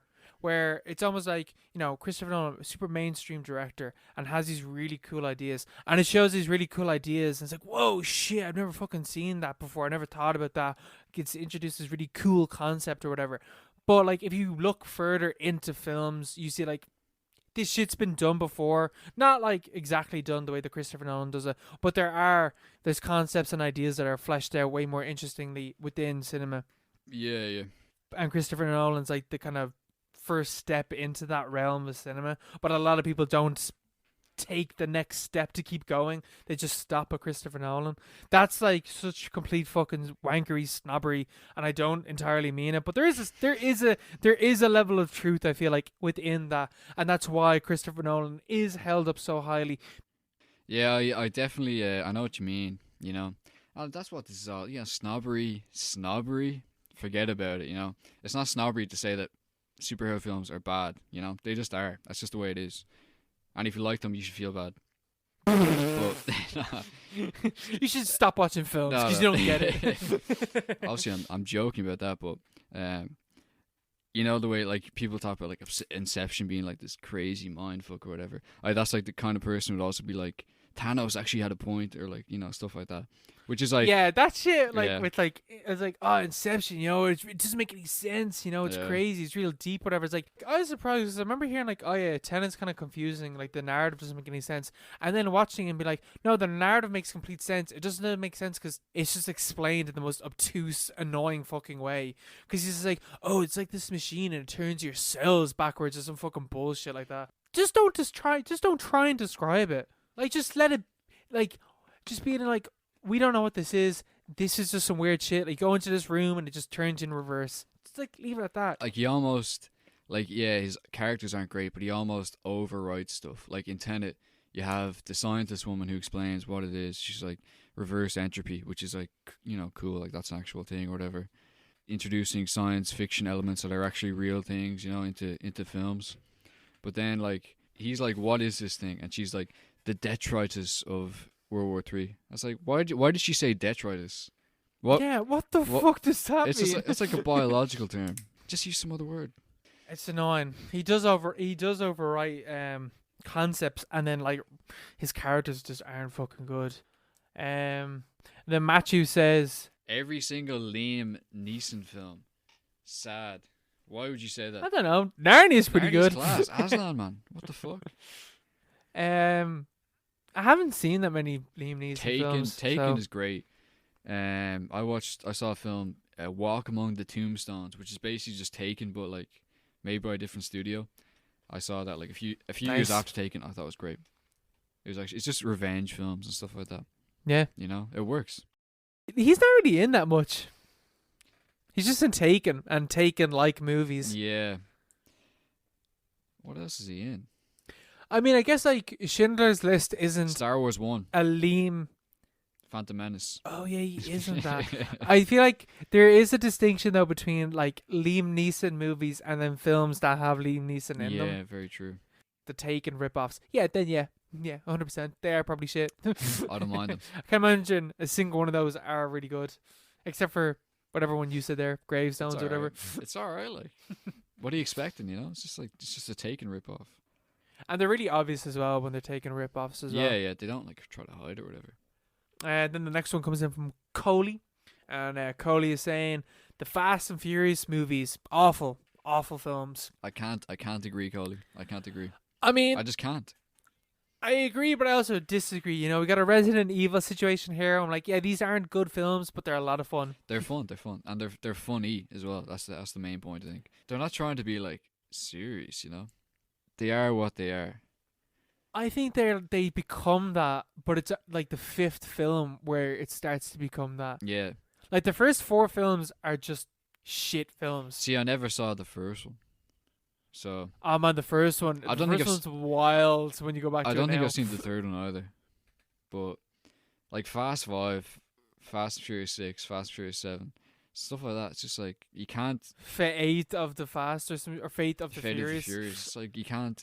Like they're just hilarious, you know, driving off buildings and stuff like that, and like, you know, parachuting down in cars. Do you want to take the last one there from Tom? Tom says Steven Spielberg and James Bond kind of suck. Yeah, again. Yeah. You know, I think Steven Spielberg, pretty important director, made some good films. Greatest director ever made? Absolutely not. Yeah. Greatest director ever made? Greatest director there ever was? Absolutely not. Yeah, I don't think he's well, what good films did he make? E.T., Jurassic Park, Schindler's List, Saving Private Ryan, Lincoln. All those films are shite. Jurassic Park is good. It's alright. Indiana Jones is good. Like, these are the thing as well. Like, these are like, they're real. You know, he hasn't done anything, and I mean this. He hasn't done anything good in 20 years. At least 30 years. Oh no, actually, Jurassic Park. So yeah, 20 years. Schindler's List and the first scene of Saving Private Ryan is good. Haven't seen the rest of the film, but the first scene's whopper. Yeah, I don't know. Spielberg. Yeah, he's definitely overrated, but like he's like Michael Bay. He's too powerful to stop, you know. Yeah, he's just invented the blockbuster, so everyone's gonna fucking listen. Yeah, exactly. Yeah, you can't stop him. Yeah, he did. Yeah, I do agree though. I think his films are super overrated. Even like Jurassic Park and stuff like that. Stuff that I do really, really like. But I'm just like, how would you get off? Like, come on, for fuck's sake. No hope. And I do like Steven Spielberg films, but you know, you can still like something and be really critical of them. Yeah, same. But yeah, it's like once you get to 2000s, I more or less just write off Steven Spielberg from that point because I'm just like, oh fuck that. He's too old. Even before that, I'm just like, Steven Spielberg. Get away from me. And then James Bond franchise kind of sucks. Yeah, I've only seen Quantum of Solace, but that film is fucking awful. I've only seen the Daniel Craig films, except for same. Quantum of Solace. Quantum of Solace is absolute fucking dog shit. It's so bad. It's so bad. I saw what was it? I saw Skyfall. I thought Skyfall was pretty good. And I saw, actually, was that it? I don't know. The one before that. I think I saw the one before that as well. Did you see Casino Royale? No. Or Spectre? Oh no, wait, I haven't seen Casino Royale, but I've seen. Apparently, Casino Royale is genuinely amazing, and I haven't Really? seen Oh it. no, I've seen Quantum of Solace. Is Casino Royale I haven't seen. I've seen Spectre as well. I actually like Spectre as well. But I haven't seen any like the other Bond stuff. It's James Bond. Like, they're literally what you think they're gonna be. Like, that's Ian Fleming at his best. I would never, ever sit down and watch a James Bond movie by choice. Never. That is the last thing I would ever do. I don't like James Bond at all. Oh yeah, no. I remember. No, this is how bad. This is how much I don't like James Bond. Sitting in the cinema with Isabel, about to watch Tenet, and the trailer for James Bond comes up, and I turned to Isabel and I was like, I really, really don't like James Bond. Like, I just don't get it. I just don't like it at all. And then Tenet came on, and then Tenet was literally a fucking James Bond movie. It is. It's basically it's a James Bond movie with notions, basically. Yeah. But that's the thing. Sorry, just to go back to Christopher Nolan. That's what he does. Here's a heist movie, but it's in your dreams. Here's a space movie, but it's about time. Yeah. Here's a James Bond movie, but it's about time. Yeah. Like, that's what he does. Like, that is literally blockbusters with like an interesting twist. But James Bond movies, fuck them. I don't care. I don't care. I might watch Casino Royale at some stage. Probably not. Yeah, I won't either. And I'll never go back to the old ones. Yeah, fuck that. I used to love. There used to be a series called Young Bond, of a series of novels. I read all of them. I used to think they were so cool. Back when I was like 12, I read all of them. I still have them. I actually see them from where I'm sitting right now. So they're just piled on the floor. It's like Silverfin and all these. But it's basically about like James Bond when he was in like school, and they're actually really cool. But like the Cherub books or whatever the fuck they're called. Kind of like Cherub, but just about James Bond. That's so funny. Yeah. Will we leave it at that? Leave it for another week. Oh yeah, it's your recommendation. Yeah. I'm gonna recommend. I forgot what I was recommending. Oh yeah. I'm gonna recommend Eyes Wide Shut. Stanley Kubrick. Yeah. Stanley Kubrick back. Is his last movie? It is. He's gonna do AI, but then Steven Spielberg swept in after he died. So yeah, it's his last film. Tom Cruise, Nicole Kidman. Sex cults, orgies, masquerades. Sounds good. It's all in there. It's all in there. Sounds fucking good. Sign me up. So, yeah. All right. Thank you very much. We'll be back next week talking regular Brown Town, just talking shite. Absolutely. God bless. Oh, no. Next week is Texas Chainsaw Massacre 4. Oh, yeah. It's an event. So... Bye, everyone. Bye-bye.